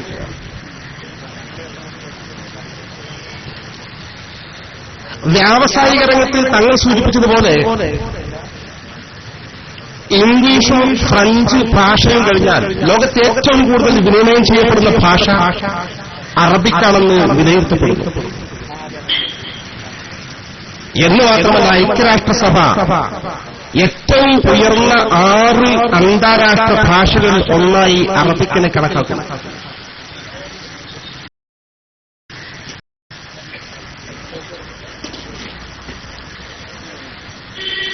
ഈ അറബ് രാജ്യങ്ങൾ മൊത്തം ഇന്ത്യയുടെ അയൽ രാജ്യങ്ങളാണെന്ന ഒരു പ്രത്യേകത നാം ഇതിനോടൊപ്പം അടിവരയിടേണ്ടതുണ്ട്. ഇന്ത്യയെ സംബന്ധിച്ചിടത്തോളം ഏറ്റവും കൂടുതൽ നയതന്ത്ര ബന്ധം നല്ല നിലയിൽ സ്ഥാപിച്ചുകൊണ്ട് മുന്നോട്ട് കൊണ്ടുപോകേണ്ട ഈ ഒരു ബന്ധം അതിന്ന് മാത്രമല്ല പൗരാണിക കാലം മുതൽക്ക് തന്നെ അയൽ രാജ്യങ്ങൾ എന്ന നിലയിൽ ഏറ്റവും അടുത്തു നിൽക്കുന്ന രാജ്യങ്ങളും ഈ അറബ് രാജ്യങ്ങളാണ്. ഇത്രമാത്രം ഇന്ത്യയുമായി കേരളവുമായി അഭേദ്യമായി ബന്ധപ്പെട്ട് കിടക്കുന്ന ഒരു ഭാഷയാണ് അറബി. ചില ആളുകൾ മനസ്സിലാക്കി വെച്ചതുപോലെ ഒരു മുസ്ലിം വിഭാഗത്തിന്റെ ഒരു മതഭാഷയായിട്ട് ഗണിക്കപ്പെടേണ്ടതല്ല സത്യത്തിൽ ഈ ഭാഷ. ഇറാഖ്, സിറിയ, ജോർദാൻ പോലുള്ള രാജ്യങ്ങൾ, ലെബനാൻ പോലുള്ള രാജ്യങ്ങളിൽ മുസ്ലിങ്ങളെ പോലെ ഒരു വലിയ വിഭാഗം ക്രിസ്ത്യാനികളുടെ മാതൃഭാഷയാണ് അറബി. എന്ന് മാത്രമല്ല, ഏറ്റവും വലിയ അത്ഭുതം, അറബി ഭാഷയിലെ ഏറ്റവും നല്ല ഡിക്ഷണറി, അറബി ഡിക്ഷണറി അൽമുൻസിദിന്റെ രചയിതാവ് ഒരു ക്രിസ്ത്യാനിയായ ലൂയിസ് മൈലൂഫ്. ഈ തരത്തിൽ ലോകതലത്തിൽ അംഗീകാരം നേടിയ ഇന്ത്യക്കാരായ നമുക്ക്, പ്രത്യേകിച്ച് മലയാളികൾക്ക് ഈ ജോലി കിട്ടാൻ ആവശ്യമായ ഈ ഭാഷ കാലങ്ങളായി നമ്മുടെ രാജ്യത്ത് പഠിപ്പിച്ചുകൊണ്ടിരിക്കുന്നത് മാത്രമല്ല, അതിന് യൂണിവേഴ്സിറ്റി തലങ്ങൾ തന്നെ പ്രത്യേക ചെയറുകളും പ്രത്യേകമായി കോഴ്സുകളും ഒക്കെ അനുവദിക്കപ്പെട്ടുകൊണ്ട് നടന്നുകൊണ്ടിരിക്കുന്നത് മാത്രമല്ല, കൃത്യമായി പറഞ്ഞാൽ കേരളത്തിൽ മാത്രം ഏകദേശം 25 ലക്ഷം വിദ്യാർത്ഥികൾ അറബി ഭാഷ ഇന്ന് പഠിച്ചുകൊണ്ടിരിക്കുന്നു.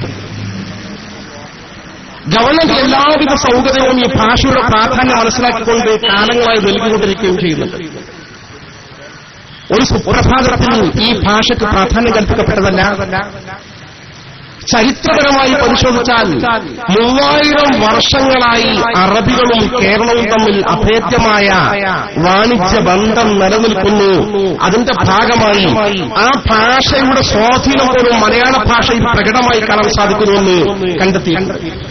നമ്മൾ ഉപയോഗിക്കുന്ന മലയാളത്തിലെ പല വാക്കുകളും അറബി ഭാഷയിൽ നിന്ന് കടന്നു വന്നതാണ്. ഈ ഒരു ഭാഷയ്ക്ക് വേണ്ടി ഒരു സർവകലാശാല രൂപീകരിക്കണമെന്ന ആശയം മുസ്ലിങ്ങൾ മുന്നോട്ട് വെച്ചതല്ല. സ്വാഭാവികമായൊരു പരിമിതി എന്ന പോലെ ഇന്ത്യയെ സംബന്ധിച്ചിടത്തോളം, കേരളത്തെ സംബന്ധിച്ചിടത്തോളം ഈ ഭാഷയ്ക്ക് കൂടുതൽ പ്രാധാന്യം കൽപ്പിച്ചാൽ ഇന്ത്യക്കാരന് വിദേശത്ത് കൂടുതൽ തൊഴിലിൽ നേട്ടങ്ങൾ കൈവരിക്കാൻ സാധിക്കുമെന്ന് മനസ്സിലാക്കിയവരാണ് കൂടെ ഉത്തരവാദപ്പെട്ട ആളുകൾ. പ്രത്യേകിച്ച് സെൻട്രൽ ഗവൺമെന്റ് നിശ്ചയിച്ച സച്ചാർ കമ്മീഷൻ റിപ്പോർട്ടിൽ മുസ്ലിങ്ങളുടെ പിന്നോക്കാവസ്ഥ വളരെ രൂക്ഷമായ നിലയിൽ ചൂണ്ടിക്കാണിച്ചപ്പോൾ മുസ്ലിം സമൂഹം ഉൾപ്പെടെയുള്ള പിന്നോക്ക വിഭാഗങ്ങളെ അധസ്ഥിതിയിൽ നിന്ന് ഉയർത്തിക്കൊണ്ടുവരാൻ ആവശ്യമായ നീക്കങ്ങൾ നടത്തേണ്ടതാണെന്ന് ചൂണ്ടിക്കാണിച്ചപ്പോൾ രാജ്യത്ത് അതിന്റെ അനുരണനങ്ങളുണ്ടായ കാലഘട്ടത്തിൽ കേരളം അന്ന് ഭരിക്കുന്നത് LDF സർക്കാരാണ്. കമ്മ്യൂണിസ്റ്റ് മാർക്സിസ്റ്റ് പാർട്ടി നേതൃത്വം കൊടുക്കുന്ന ഇടതുപക്ഷ സർക്കാർ. ആ ഇടതുപക്ഷ സർക്കാർ നിശ്ചയിച്ച പാലോളി കമ്മീഷനാണ് ഒരു അറബിക് സർവകലാശാല കേരളത്തിൽ സ്ഥാപിക്കപ്പെടേണ്ടത് അനിവാര്യത ചൂണ്ടിക്കാണിച്ചുകൊണ്ട് റിപ്പോർട്ട് സമർപ്പിച്ചത്. കേരളത്തിനെ സംബന്ധിച്ചിടത്തോളം എല്ലാ ജാതി മത വിഭാഗങ്ങളും ഏതെങ്കിലും രാഷ്ട്രീയ പാർട്ടിയുടെ പ്രവർത്തകരോ അനുഭാവികളാണ്. ഒരു വിഭാഗം LDFന്റെ രാഷ്ട്രീയ പാർട്ടിക്കാരാണ്, മറ്റൊരു വിഭാഗം UDFന്റെ പാർട്ടികൾ അണിനിരത്തവരാണ്. രണ്ടുമല്ലാത്തവരില്ലെന്ന് തന്നെ പറയാം. ഈ LDFന്റെ കമ്മിറ്റിയാണ് ഈ ശുപാർശ മുന്നോട്ട് വച്ചത്. ഇത് ന്യായമായ വിഷയമാണെന്ന് മനസ്സിലാക്കിക്കൊണ്ട് തന്നെ UDF ഗവൺമെന്റ് തെരഞ്ഞെടുപ്പിന് നേരിട്ട പശ്ചാത്തലത്തിൽ സ്വന്തം പ്രകടന പത്രികയിൽ പച്ചയായി എഴുതിവെച്ച ഒരു വാഗ്ദാനമാണ് UDF അധികാരത്തിൽ വന്നാൽ അറബിക് സർവകലാശാല നടപ്പാക്കുമെന്ന് വാഗ്ദാനം ചെയ്ത ഈ മുന്നണി 4 വർഷം മുമ്പ് അധികാരത്തിൽ വരുമ്പോൾ സ്വാഭാവികമായി ഇതിന്റെ പ്രക്രിയകൾ ആരംഭിച്ചു. അതിന്റെ നടപടിക്രമങ്ങളുമായി മുന്നോട്ട് പോയി. ഔദ്യോഗിക തലങ്ങളിൽ അതിന്റെ ഫയൽ നീങ്ങി അവസാന ഘട്ടത്തിൽ അതിൽ കയ്യൊപ്പ് വെക്കേണ്ട ഉത്തരവാദപ്പെട്ട ഉദ്യോഗസ്ഥന്മാർ അതിൽ ഒപ്പുവെക്കുന്നിടത്ത് വളരെ മോശമായ ജുഗുപ്സാവഹമായ പ്രതികരണം നടത്തിയെന്ന് പറയുമ്പോൾ അറബിക് സർവകലാശാലയുടെ സ്ഥാപകീയത വളരുമെന്ന അതിനീചവും നികൃഷ്ടവുമായ ഒരു പരാമർശം എഴുതിയെന്ന് മാത്രമല്ല, ഇതിനെതിരെ പ്രതിഷേധ സ്വരങ്ങൾ മതേതര കേരളത്തിലെ ഉത്തരവാദപ്പെട്ട ആളുകൾ ഉയർന്നു വന്നപ്പോൾ, ജാതിമത ചിന്തകൾക്ക് അതീതമായി പ്രതികരിച്ചപ്പോൾ അത് മറച്ചുവെച്ചോ അതിനെതിരെ തീരുമാനമെടുത്തുകൊണ്ടും അത്തരം പ്രതികരണങ്ങൾ ഇല്ലാതെയാക്കാൻ ശ്രമിക്കേണ്ട ചീഫ് സെക്രട്ടറി വളരെ നിരുത്തരവാദപരമായ നിലയിൽ ഇന്നലെ പരസ്യമായി ഒരു സ്വകാര്യ ചാനലിൽ പ്രതികരിച്ചിരിക്കുന്നത് അതിലും ക്രൂരമായ ഭാഷയിലാണ്. വന്ദരായ തങ്ങളവരെ സൂചിപ്പിച്ചതുപോലെ ഈ കേരളം ഭരിക്കുന്നത് ഗവൺമെന്റാണ്. ചീഫ് സെക്രട്ടറി ഉൾപ്പെടെയുള്ള ഉദ്യോഗസ്ഥന്മാർ കേവലം ഉദ്യോഗസ്ഥന്മാർ മാത്രമാണ്. ഈ ഉദ്യോഗസ്ഥന്മാർ ഇത്തരം ഗവൺമെന്റിന്റെയും നാട്ടിലെ ജനങ്ങളുടെയും പുരോഗതിക്ക് ആവശ്യമായി നടപ്പാക്കാൻ മുന്നോട്ട് പോയിക്കൊണ്ടിരിക്കുന്ന ഇത്തരം വലിയ പദ്ധതികൾക്ക് പാരപണിയാൻ സ്വകാര്യമായല്ല പരസ്യമായി തന്നെ രംഗം വരുമ്പോൾ, പരസ്യമായി പ്രതികരിക്കുമ്പോൾ തങ്ങളെ വാക്ക് കുറച്ച് കട്ടിയുള്ള വാക്കാണ്. ഇവർ സൂപ്പർ മാസ്റ്റർമാരാകാൻ ശ്രമിക്കേണ്ടതില്ല. മുഖ്യമന്ത്രിക്കും മന്ത്രിമാർക്കും മീതെ വരാൻ ഇവർക്ക് ഒരു അവകാശമുള്ളത് അംഗീകരിക്കുന്ന പ്രശ്നവുമില്ല എന്ന് ഇന്ത്യൻ യൂണിയൻ മുസ്ലിം ലീഗ് ഭരണകക്ഷിയുടെ പ്രഗത്ഭനായ ഘടകകക്ഷിയുടെ ഉന്നതാധികാര സമിതി അംഗം മാത്രമല്ല, ജില്ലാ അധ്യക്ഷൻ കൂടിയായ തങ്ങളവർഗാണ് ഗൌരവസ്വരത്തിൽ അക്കാര്യം ചൂണ്ടിക്കാണിച്ചത്. ഇത് SKSനെ സംബന്ധിച്ചിടത്തോളം ഇന്നലെ ചീഫ് സെക്രട്ടറി നടത്തിയ പ്രതികരണത്തെ തുടർന്ന് ഒരു പ്രതികരണത്തിന്റെ ഒരു തീപ്പൊരി, ഒരു പൊരി മാത്രമാണിത്. ന്യായമായ ഈ ആവശ്യം അത് മുസ്ലിങ്ങളുടെ മാത്രം ആവശ്യമല്ല, ഈ രാജ്യത്തെ മൊത്തം ജനങ്ങളുടെ ആവശ്യം, അവരുടെ തൊഴിലുമായി ബന്ധപ്പെട്ട വിഷയമാണ്. നമ്മുടെ അറബ് രാജ്യങ്ങൾ അംബാസിഡർമാരായി ജോലി ചെയ്യുന്ന, അവരുടെ ഉദ്യോഗസ്ഥന്മാരായി ജോലി ചെയ്യുന്ന IFS നേടിയ ആളുകൾ, ഇന്ത്യൻ ഫോറിൻ സർവീസിലെ ആളുകൾ, അവർക്ക് അങ്ങോട്ട് പോകണേ അറബി പഠിക്കണം. ഇന്ന് അവർ അറബി പഠിക്കാൻ പോകുന്നത് ഖത്തർ യൂണിവേഴ്സിറ്റിയിലാണ്.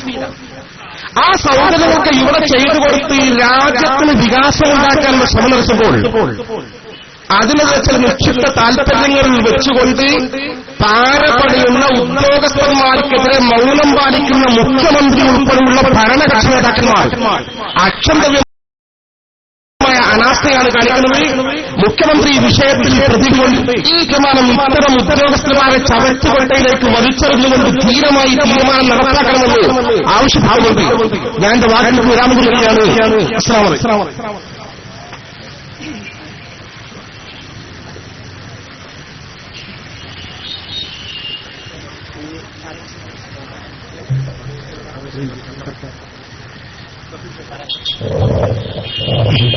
ഇവിടെ മുഖ്യപ്രഭാഷണം നിർവഹിക്കുന്നത് SKS സംസ്ഥാന വർക്കിംഗ് സെക്രട്ടറി സത്താർ പന്തലൂർ സാഹിബാണ്. അദ്ദേഹത്തെ അധ്യക്ഷനായി ക്ഷണിക്കുന്നു. അസ്സലാമു അലൈക്കും വറഹ്മത്തുള്ളാഹി വബറകാതുഹു. ബിസ്മില്ലാഹിർ റഹ്മാനിർ റഹീം. വസ്സലാത്തു വസ്സലാമു അലാ അഷ്റഫിൽ മുർസലീൻ വഅലാ ആലിഹി വസഹ്ബിഹി. ആദരണീയനായ അധ്യക്ഷൻ അബ്ദുൽ ഹമീദ് ഫൈസി അമ്പലക്കടവാറുടെ വേദിയിലെ SOSന്റെ നേതാക്കളായ സയ്യിദ് KK തങ്ങൾ സലീം അടക്കര, നമ്മുടെ ഈ പ്രതിഷേധ സംഗമത്തിന് ഐക്യദാർഢ്യം പ്രകടിപ്പിക്കുന്നതിന് വേണ്ടി ഇവിടെ എത്തിയിട്ടുള്ള മുസ്ലിം യൂത്ത് ലീഗിന്റെ ജില്ലാ പ്രസിഡന്റ് ബഹുമാന്യ സുഹൃത്ത് നൌഷാദ് മല്ലിശ്ശേരി ഉൾപ്പെടെയുള്ള വേദിയിലെ ബഹുമാനിതരായ നേതാക്കളെ, പ്രിയപ്പെട്ട സഹോദരങ്ങളെ, യുവജന വിദ്യാർത്ഥി സുഹൃത്തുക്കളെ,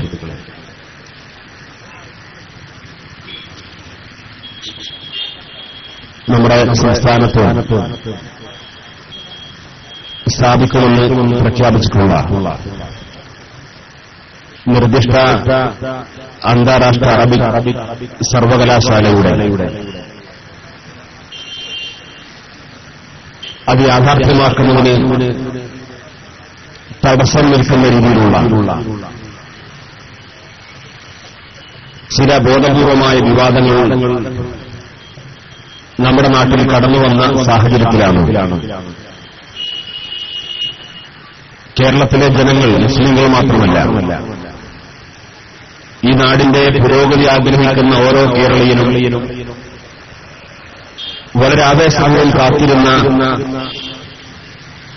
ഈ സർവകലാശാലയെ ഇല്ലായ്മ ചെയ്യാൻ വേണ്ടിയിട്ടുള്ള ബോധപൂർവമായ ശ്രമങ്ങൾ നടക്കുന്നു എന്ന് തിരിച്ചറിഞ്ഞപ്പെടാണ്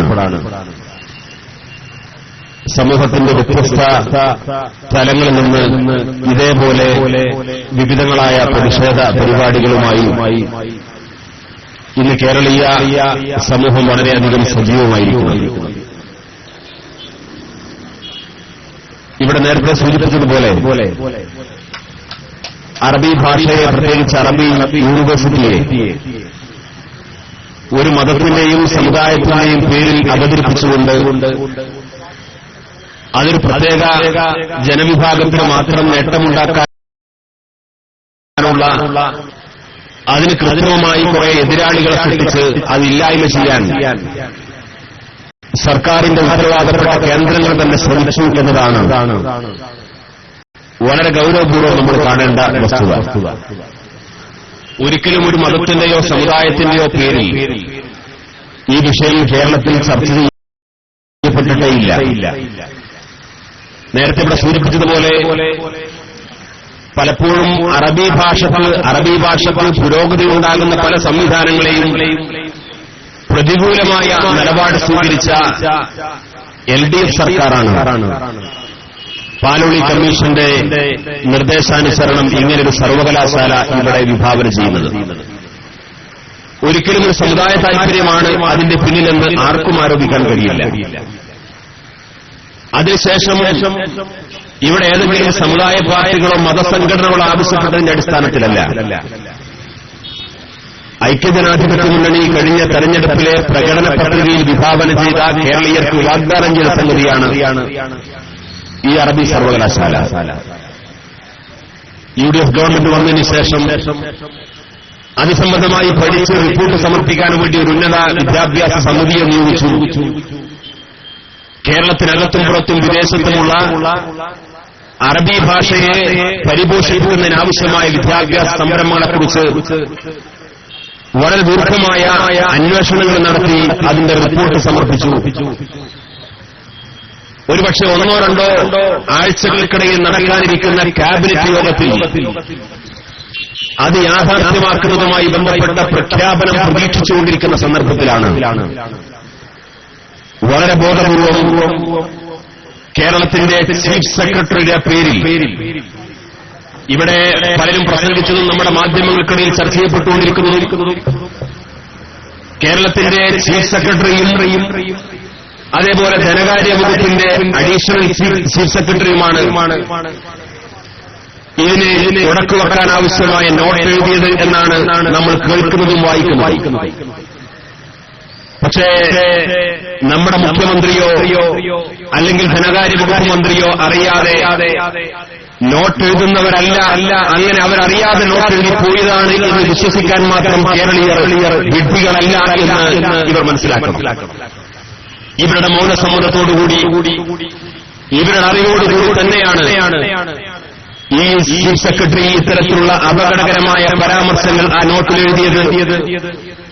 ഏതെങ്കിലും ഒരു അബദ്ധം സംഭവിച്ചതായിരുന്നെങ്കിൽ ആ നോട്ട് എഴുതിയതിനു ശേഷം മിനിഞ്ഞാന്ന് രാത്രിയിൽ ഇന്നലെ പുനഃസംപ്രേഷണം ചെയ്യപ്പെടുന്ന രീതിയിൽ സ്വകാര്യ ചാനലിൽ ഈ അറബി സർവകലാശാലയുടെ പ്രസക്തിയെ ചോദ്യം ചെയ്യുന്ന രീതിയിൽ ഒരു സർക്കാർ ഉദ്യോഗസ്ഥൻ മാധ്യമങ്ങൾക്ക് അനുമതി കൊടുക്കുന്ന സാഹചര്യം ഉണ്ടാകുമായിരുന്നില്ല. അതുകൊണ്ട് ജനങ്ങൾക്കിടയിൽ ഒരു ഉദ്യോഗസ്ഥന്റെ വേഷത്തിലാണ് കാര്യങ്ങൾ നടക്കുന്നതെങ്കിലും ഇതിന്റെ അണിയറക്കുന്നതിൽ ഉത്തരവാദപ്പെട്ട മുഖ്യമന്ത്രിയും ധനമന്ത്രിയും ഉണ്ട് എന്ന കാര്യത്തിൽ സംശയമില്ല. ഞാൻ പറഞ്ഞു വന്ന കാര്യം ഇങ്ങനെ വളരെ ബോധപൂർവം ഈ സർവകലാശാല യാഥാർത്ഥ്യമാക്കുന്നതിന് തടസ്സം നിൽക്കാൻ വേണ്ടി ഇത്തരത്തിലുള്ള ശ്രമങ്ങൾ നമ്മുടെ നാട്ടിൽ നടന്നുകൊണ്ടിരിക്കുന്നു. ഇതിന്റെ ന്യായങ്ങൾ എന്തൊക്കെയാണ് പറഞ്ഞുകൊണ്ടിരിക്കുന്നത്? ഇന്നലെയും ചീഫ് സെക്രട്ടറി പറഞ്ഞത് നമ്മുടെ രാജ്യത്തിന്റെ ഭരണഘടനയുടെ 8ാം ഷെഡ്യൂളിൽ അറബി ഭാഷ ഇല്ല എന്നാണ്. അറബി ഭാഷ ഇല്ല എന്ന കാരണത്താൽ ഈ അറബിക് സർവകലാശാലയ്ക്ക് പ്രാധാന്യമില്ല, പ്രസക്തിയില്ല എന്നാണ് ചീഫ് സെക്രട്ടറി വിശദീകരിക്കാൻ ശ്രമിച്ചുകൊണ്ടിരിക്കുന്നത്. ഇന്ത്യയുടെ ഭരണഘടന രൂപകൽപ്പന ചെയ്യുന്ന കാലത്ത് ഭരണഘടനയുടെ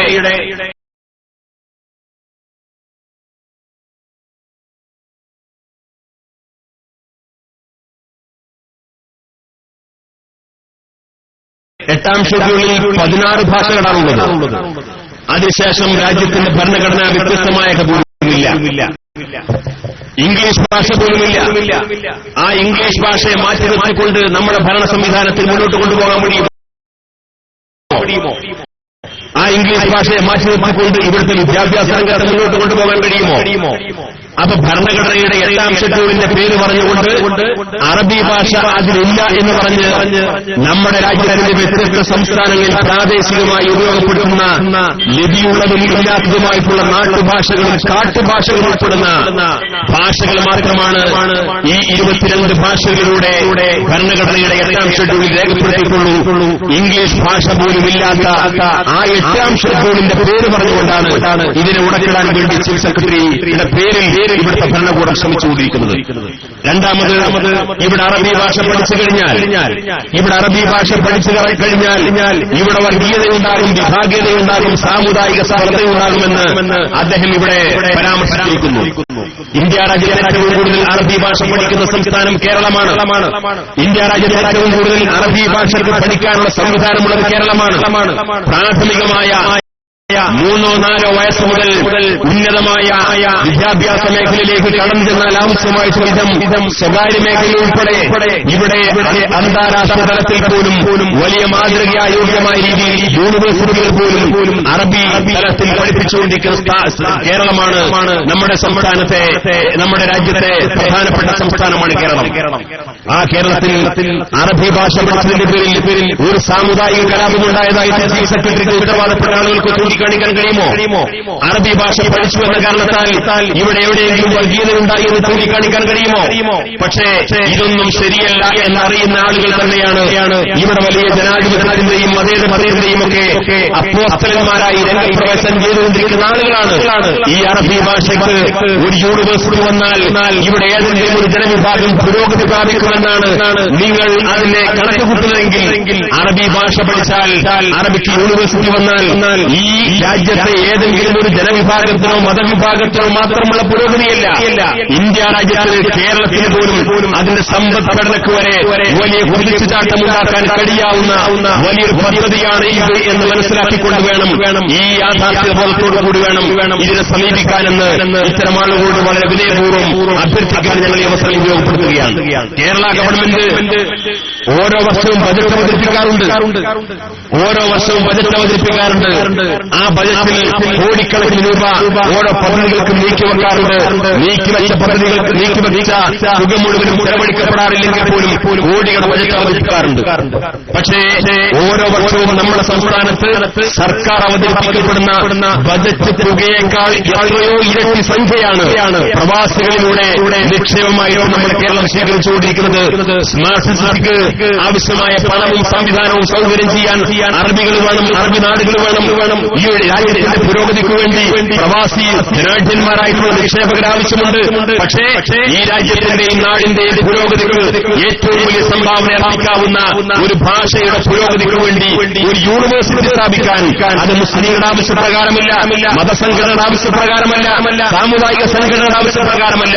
ഇവിടെ വലിയ സെക്യുലറിസത്തിന്റെ അപ്പോസ്തലന്മാരായി രംഗപ്രവേശം ചെയ്ത ആളുകൾ തന്നെ തുടക്കം കുറിച്ച ഈ ഭാഷാ സർവകലാശാലയുമായി ബന്ധപ്പെട്ടുകൊണ്ട് ഇങ്ങനെ പ്രതിസന്ധി നമ്മുടെ നാട്ടിൽ കടന്നു വന്നപ്പോ അതിനെ ഞെട്ടിക്കൊല്ലാൻ വേണ്ടി ശ്രമം നടത്തിക്കൊണ്ടിരിക്കുന്നു. പക്ഷേ കൗതുകരമായ ഒരു സംഗതി, പാലോളി കമ്മീഷനിലൂടെ ഈ ശുപാർശയ്ക്ക് വേണ്ടി നിയോഗിച്ചിട്ടുള്ള അങ്ങനെ ആ യാഥാർത്ഥ്യമാക്കുന്നതിന് വേണ്ടി അങ്ങനെ ശുപാർശ ചെയ്തിട്ടുള്ള ആ ഇടതുപക്ഷ ജനാധിപത്യ മുന്നണിയോ ഉത്തരവാദപ്പെട്ട CPM പോലെയുള്ള രാഷ്ട്രീയ പാർട്ടികളോ ഈ വിവാദത്തിൽ ഈ നിമിഷം വരെ പ്രതികരിച്ചിട്ടില്ല എന്നത് ഇവരുടെ മനസ്സിനെ നമുക്ക് വായിച്ചറിയാൻ കഴിയുന്ന സംഗതിയാണ്.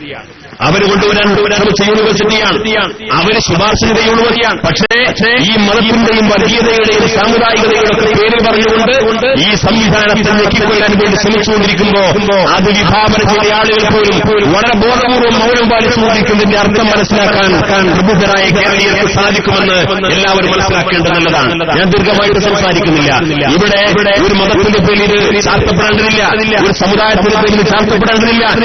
ഇവിടെ വിദേശകാര്യ സർവീസിൽ ജോലി ലഭ്യമാകുന്ന അമുസ്ലിങ്ങളായിട്ടുള്ള അല്ലെങ്കിൽ അറബി ഭാഷ അറിയാത്ത ആളുകൾക്ക് ആ അറബി ഭാഷയിൽ പ്രാവീണ്യവും പരിശീലനവും കൊടുക്കാൻ വേണ്ടി കേന്ദ്ര ഗവൺമെന്റിന് കീഴിൽ വിദേശത്ത് പോലും കോടിക്കണക്കിന് രൂപ ചെലവഴിച്ചുകൊണ്ട് ഭാഷാ പരിശീലനങ്ങളും സ്പോക്കൺ അറബിക് പരിശീലനങ്ങളും നൽകിക്കൊണ്ടിരിക്കുന്ന ഒരു നാടാണിത്.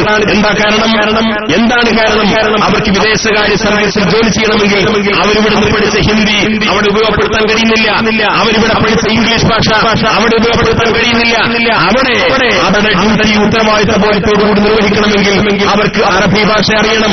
അറബി ഭാഷ അറിയാത്തതിന്റെ പേരിൽ വിദേശകാര്യ സർവീസിൽ ജോലി എടുത്തുകൊണ്ടിരിക്കുന്ന ഉത്തരവാദിത്തപ്പെട്ട ഉദ്യോഗസ്ഥന്മാർക്ക് കേന്ദ്ര സർക്കാരിന്റെ വകയായിട്ട് അറബി ഭാഷയിൽ പരിശീലനം കൊടുക്കേണ്ട ഒരു ഗതികേട് ഇന്ത്യ രാജ്യത്തെ ഉത്തരവാദിത്തപ്പെട്ട വിദേശകാര്യ മന്ത്രാലയം ഇന്ന് അനുഭവിച്ചുകൊണ്ടിരിക്കുന്നുണ്ടെങ്കിൽ അതിനൊക്കെയുള്ള ഒരു പരിഹാരമാണ് സത്യത്തിൽ ഈ അന്താരാഷ്ട്ര അറബി സർവകലാശാല.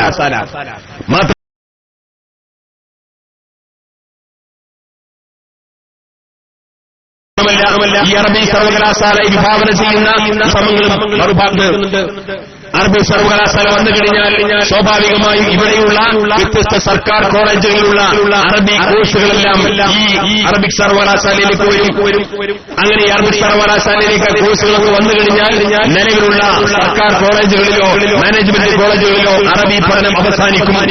അങ്ങനെ അറബി പഠിക്കാൻ ഏക അത്താണിയായിട്ട് ഈ അറബിക് സർവകലാശാല മാറും. ഇത് അറബി സർവകലാശാലയായിരിക്കെ സ്വാഭാവികമായും അറബി ഭാഷയോട് ഇത്തരത്തിലുള്ള നയസമീപനങ്ങളുള്ള സർക്കാർ മാറി വരുമ്പോ സ്വാഭാവികമായും ഈ അറബി ഭാഷ പഠിക്കാൻ ആവശ്യമായിട്ടുള്ള സംവിധാനങ്ങളുള്ള ഈ സർവകലാശാലയെ ഇല്ലായ്മ ചെയ്യുവാനോ അതിന്റെ പുരോഗതി തടസ്സപ്പെടുത്താനോ സാധ്യതയുണ്ട്. അതുകൊണ്ട് ഈ നിർദ്ദിഷ്ട അന്താരാഷ്ട്ര അറബിക് സർവകലാശാല അറബി ഭാഷയുടെ പുരോഗതിക്കല്ല, അറബി ഭാഷയെ കൊല്ലാൻ വേണ്ടിയിട്ടുള്ള ആസൂത്രിതമായ ഗൂഢാലോചനയാണ് എന്ന് തെറ്റിദ്ധരിപ്പിക്കാനും നമുക്കിടയിൽ പല ആളുകളും ശ്രമിച്ചുകൊണ്ടിരിക്കുന്നുണ്ട്. അവർ മനസ്സിലാക്കേണ്ടത് ഇതിനെ ഈ അറബിക് സർവകലാശാല വിഭാവന ചെയ്തത് തന്നെ ഇത് നോൺ അഫിലിയേറ്റഡ് യൂണിവേഴ്സിറ്റി എന്നതാണ്. നിലവിൽ ഏതെല്ലാം കോളേജുകളിൽ ഇന്ന് അറബി ഭാഷ പഠിക്കുന്നുണ്ടോ, പഠിക്കാൻ സൗകര്യമുണ്ടോ, ആ കോഴ്സുകളെല്ലാം അവിടെ തന്നെ തുടരും. ഇവിടെ അറബി ഭാഷ പഠിക്കാൻ ഈ യൂണിവേഴ്സിറ്റി സ്ഥാപിക്കപ്പെടുമ്പോ അതിന് വിഭാവന ചെയ്യപ്പെടുന്ന രീതി അനുസരിച്ചുകൊണ്ട് അവിടെ പുതിയ കോഴ്സുകൾ സംവിധാനിക്കും, അവിടെ പുതിയ കോഴ്സുകൾ പഠിക്കാൻ സാധിക്കും. അവിടെ ഏത് കോഴ്സിന് ചേർന്നാലും ആ കോഴ്സിന് ചേരുന്ന ഓരോ വിദ്യാർത്ഥിയും 1-2 പേപ്പറുകൾ അറബി ഭാഷ കൂടി പഠിക്കാൻ സൗകര്യപ്പെടുന്ന രീതിയിലേക്കുള്ള ഒരു സംവിധാനം എന്നതിനേക്കാളപ്പുറം രാജ്യത്തിന്റെ പുരോഗതിക്കും രാജ്യത്തിന്റെ സമ്പദ്ഘടനയ്ക്കും ഏറ്റവും വലിയ ഗുണനിലവാരത്തിലേക്ക് ഉയരാൻ ആവശ്യമായിട്ടുള്ള ഒരവസരമാണ് ഇത് എന്ന് മനസ്സിലാക്കാൻ ബന്ധപ്പെട്ട ആളുകൾ ചിന്തിക്കണം. ഇതിനെതിരായിട്ടുള്ള പ്രതികരണം നടത്തിയ ആളുകൾ അത് മനസ്സിലാക്കണമെന്നാണ് സാന്ദർഭികമായിട്ട് സൂചിപ്പിക്കാനുള്ളത്. മാത്രമല്ല ഇന്ന് ലോകം മുന്നോട്ട് പോയിക്കൊണ്ടിരിക്കുന്നത് അറബി വൈജ്ഞാനികമായ മേഖലയിൽ നടന്നുകൊണ്ടിരിക്കുന്ന വലിയ പരിശുദ്ധാട്ടങ്ങളും പഴയകാലങ്ങളിൽ അറബി പണ്ഡിതന്മാർക്ക് ലോകത്ത് നൽകിയിട്ടുള്ള ശാസ്ത്രീയമായ കണ്ടുപിടുത്തങ്ങളെയൊക്കെ പ്രോത്സാഹിപ്പിക്കാനും പ്രചരിപ്പിക്കാനും ഐക്യരാഷ്ട്രസഭ പോലും മുന്നോട്ട് വന്നുകൊണ്ടിരിക്കുന്ന കാലമാണിത്. ഐക്യരാഷ്ട്രസഭ അംഗീകരിച്ച 6 ഭാഷകളിൽ ഒന്നാണ് അറബി. ഐക്യരാഷ്ട്രസഭ അംഗീകരിച്ച 6 ഭാഷകളിൽ ഒന്നാണ് അറബി. മാത്രമല്ല ഇന്ത്യ ലോകത്തുള്ള മൊത്തം ജനസംഖ്യയിൽ 5-1 പേർ സംസാരിക്കുന്ന ഭാഷയാണ് അറബി. ആ അറബിയെ മാറ്റിവെച്ചുകൊണ്ടാണ് ഇവിടെ സംസ്കൃത സർവകലാശാലക്ക് തുല്യമായി അറബി എന്നുള്ളത് ചീഫ് സെക്രട്ടറി ഇവിടെയുള്ള ഏതെങ്കിലും പ്രാദേശിക നാട്ടുഭാഷകൾക്ക് സമാനമായി ഈ അറബി ഭാഷ എണ്ണിക്കൊണ്ടിരിക്കുന്നു. ഐക്യരാഷ്ട്രസഭ അംഗീകരിച്ച 6 ഭാഷകളിൽ ഒന്നായി പറയപ്പെടുന്ന അറബിയെ കേരളത്തിന്റെ ബജറ്റ് ഉൾപ്പെടെയുള്ള ഇവിടുത്തെ സമ്പദ് വ്യവസ്ഥക്ക് ഏറ്റവും വലിയ മുതൽക്കൂട്ടായിട്ടുള്ള ഗൾഫ് പ്രവാസി മേഖലയിൽ ലഭ്യമായി കൊണ്ടിരിക്കുന്ന നിക്ഷേപങ്ങളെ മറച്ചുവെച്ചുകൊണ്ട് ചില സാമുദായിക സാമുദായികമായ വർഗീയമായ താല്പര്യങ്ങൾ മുന്നിൽ വെച്ചുകൊണ്ട് ഇതിനെ ഇല്ലായ്മയായി ചെയ്യാൻ ശ്രമിച്ചുകൊണ്ടിരിക്കുന്ന ഈ ശ്രമങ്ങൾ കേവലം ഒരു ചീഫ് സെക്രട്ടറിയോ ഒരു ധനകാര്യ വകുപ്പിന്റെ അഡീഷണൽ സെക്രട്ടറിയോ നടത്തുന്ന കരുക്കളാണ് എന്ന് ഒരിക്കലും ഞങ്ങൾ വിശ്വസിക്കുന്നില്ല. ഉത്തരവാദിത്തബോധത്തോടുകൂടി മുഖ്യമന്ത്രി ഉമ്മൻചാണ്ടിയും ധനകാര്യമന്ത്രി കെ.എം. മാണിയും ഇതിന് മറുപടി പറയേണ്ടി വരും. മാത്രമല്ല ഇവിടെ വിശ്വാസികളെ സംബന്ധിച്ചിടത്തോളം പ്രവാചകർ സല്ലല്ലാഹു അലൈഹി വസല്ലം പറഞ്ഞിട്ടുണ്ട്, വിശ്വാസിയെ ഒരു തവണ മാത്രമേ മാളത്തിൽ നിന്ന് പാമ്പ് കടിക്കുകയുള്ളൂ. ഒരു തവണ പാമ്പ് കടിച്ചവരാണ് കേരളത്തിലെ പിന്നോക്ക ജനവിഭാഗങ്ങൾ. കഴിഞ്ഞ യു.ഡി.എഫ് സർക്കാരിന്റെ കാലത്ത് നമുക്കറിയാം, നരേന്ദ്ര കമ്മീഷൻ റിപ്പോർട്ടിന്റെ പശ്ചാത്തലത്തിൽ കേരളത്തിലുടനീളം ധാരാളം ചർച്ചകൾ നടന്നു. ആ നരേന്ദ്ര കമ്മീഷൻ റിപ്പോർട്ടിന്റെ അടിസ്ഥാനത്തിൽ ഇവിടെ പിന്നാക്ക ജനവിഭാഗത്തിലുടെയും ഈഴവരേക്കാൾ അല്ലെങ്കിൽ പട്ടികജാതി പട്ടികവർഗത്തെക്കാൾ പോലും പിന്നാക്കം നിൽക്കുന്ന അവസ്ഥാവിശേഷം കേരളത്തിലെ മുസ്ലിംകൾ ഉൾപ്പെടെയുള്ള പിന്നാക്ക വിഭാഗത്തിലുണ്ട്. അതുകൊണ്ട് അവർക്ക് കൂടുതൽ അവസരങ്ങൾ ലഭ്യമാക്കാൻ വേണ്ടി യു.ഡി.എഫ് സർക്കാർ സ്പെഷ്യൽ റിക്രൂട്ട്മെന്റ് നൽകണമെന്ന് അന്ന് യു.ഡി.എഫ് സർക്കാരിന്റെ കാലത്ത് ആവശ്യപ്പെടുകയും അതിനുവേണ്ടിയിട്ടുള്ള നീക്കങ്ങൾ നടത്തി.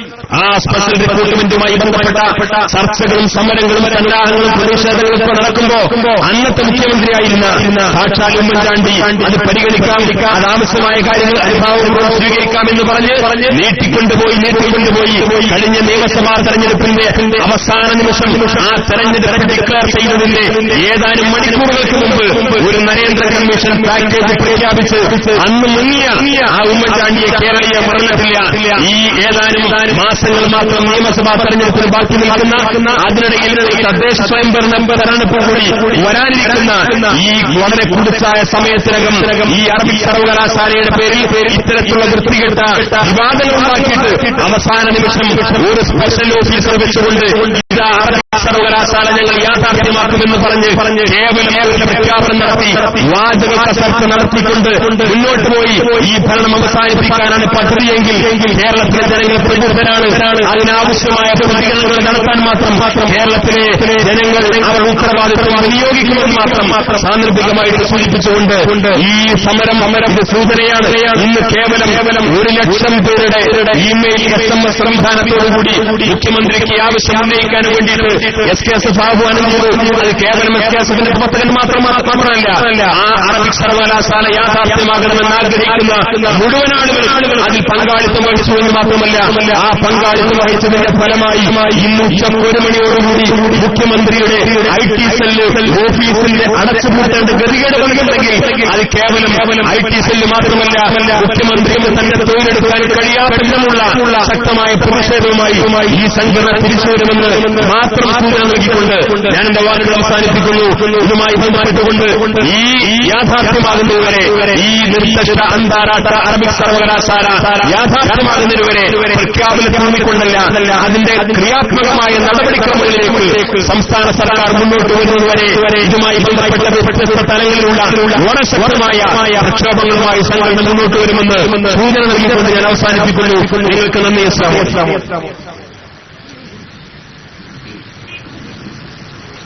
മുസ്ലിം ലീഗിന്റെ ജില്ലാ അധ്യക്ഷൻ ബഹുമാനപ്പെട്ട നൗഷാദ് മണ്ണിശ്ശേരി നമ്മളെ അഭിമുഖീകരിക്കുന്നു.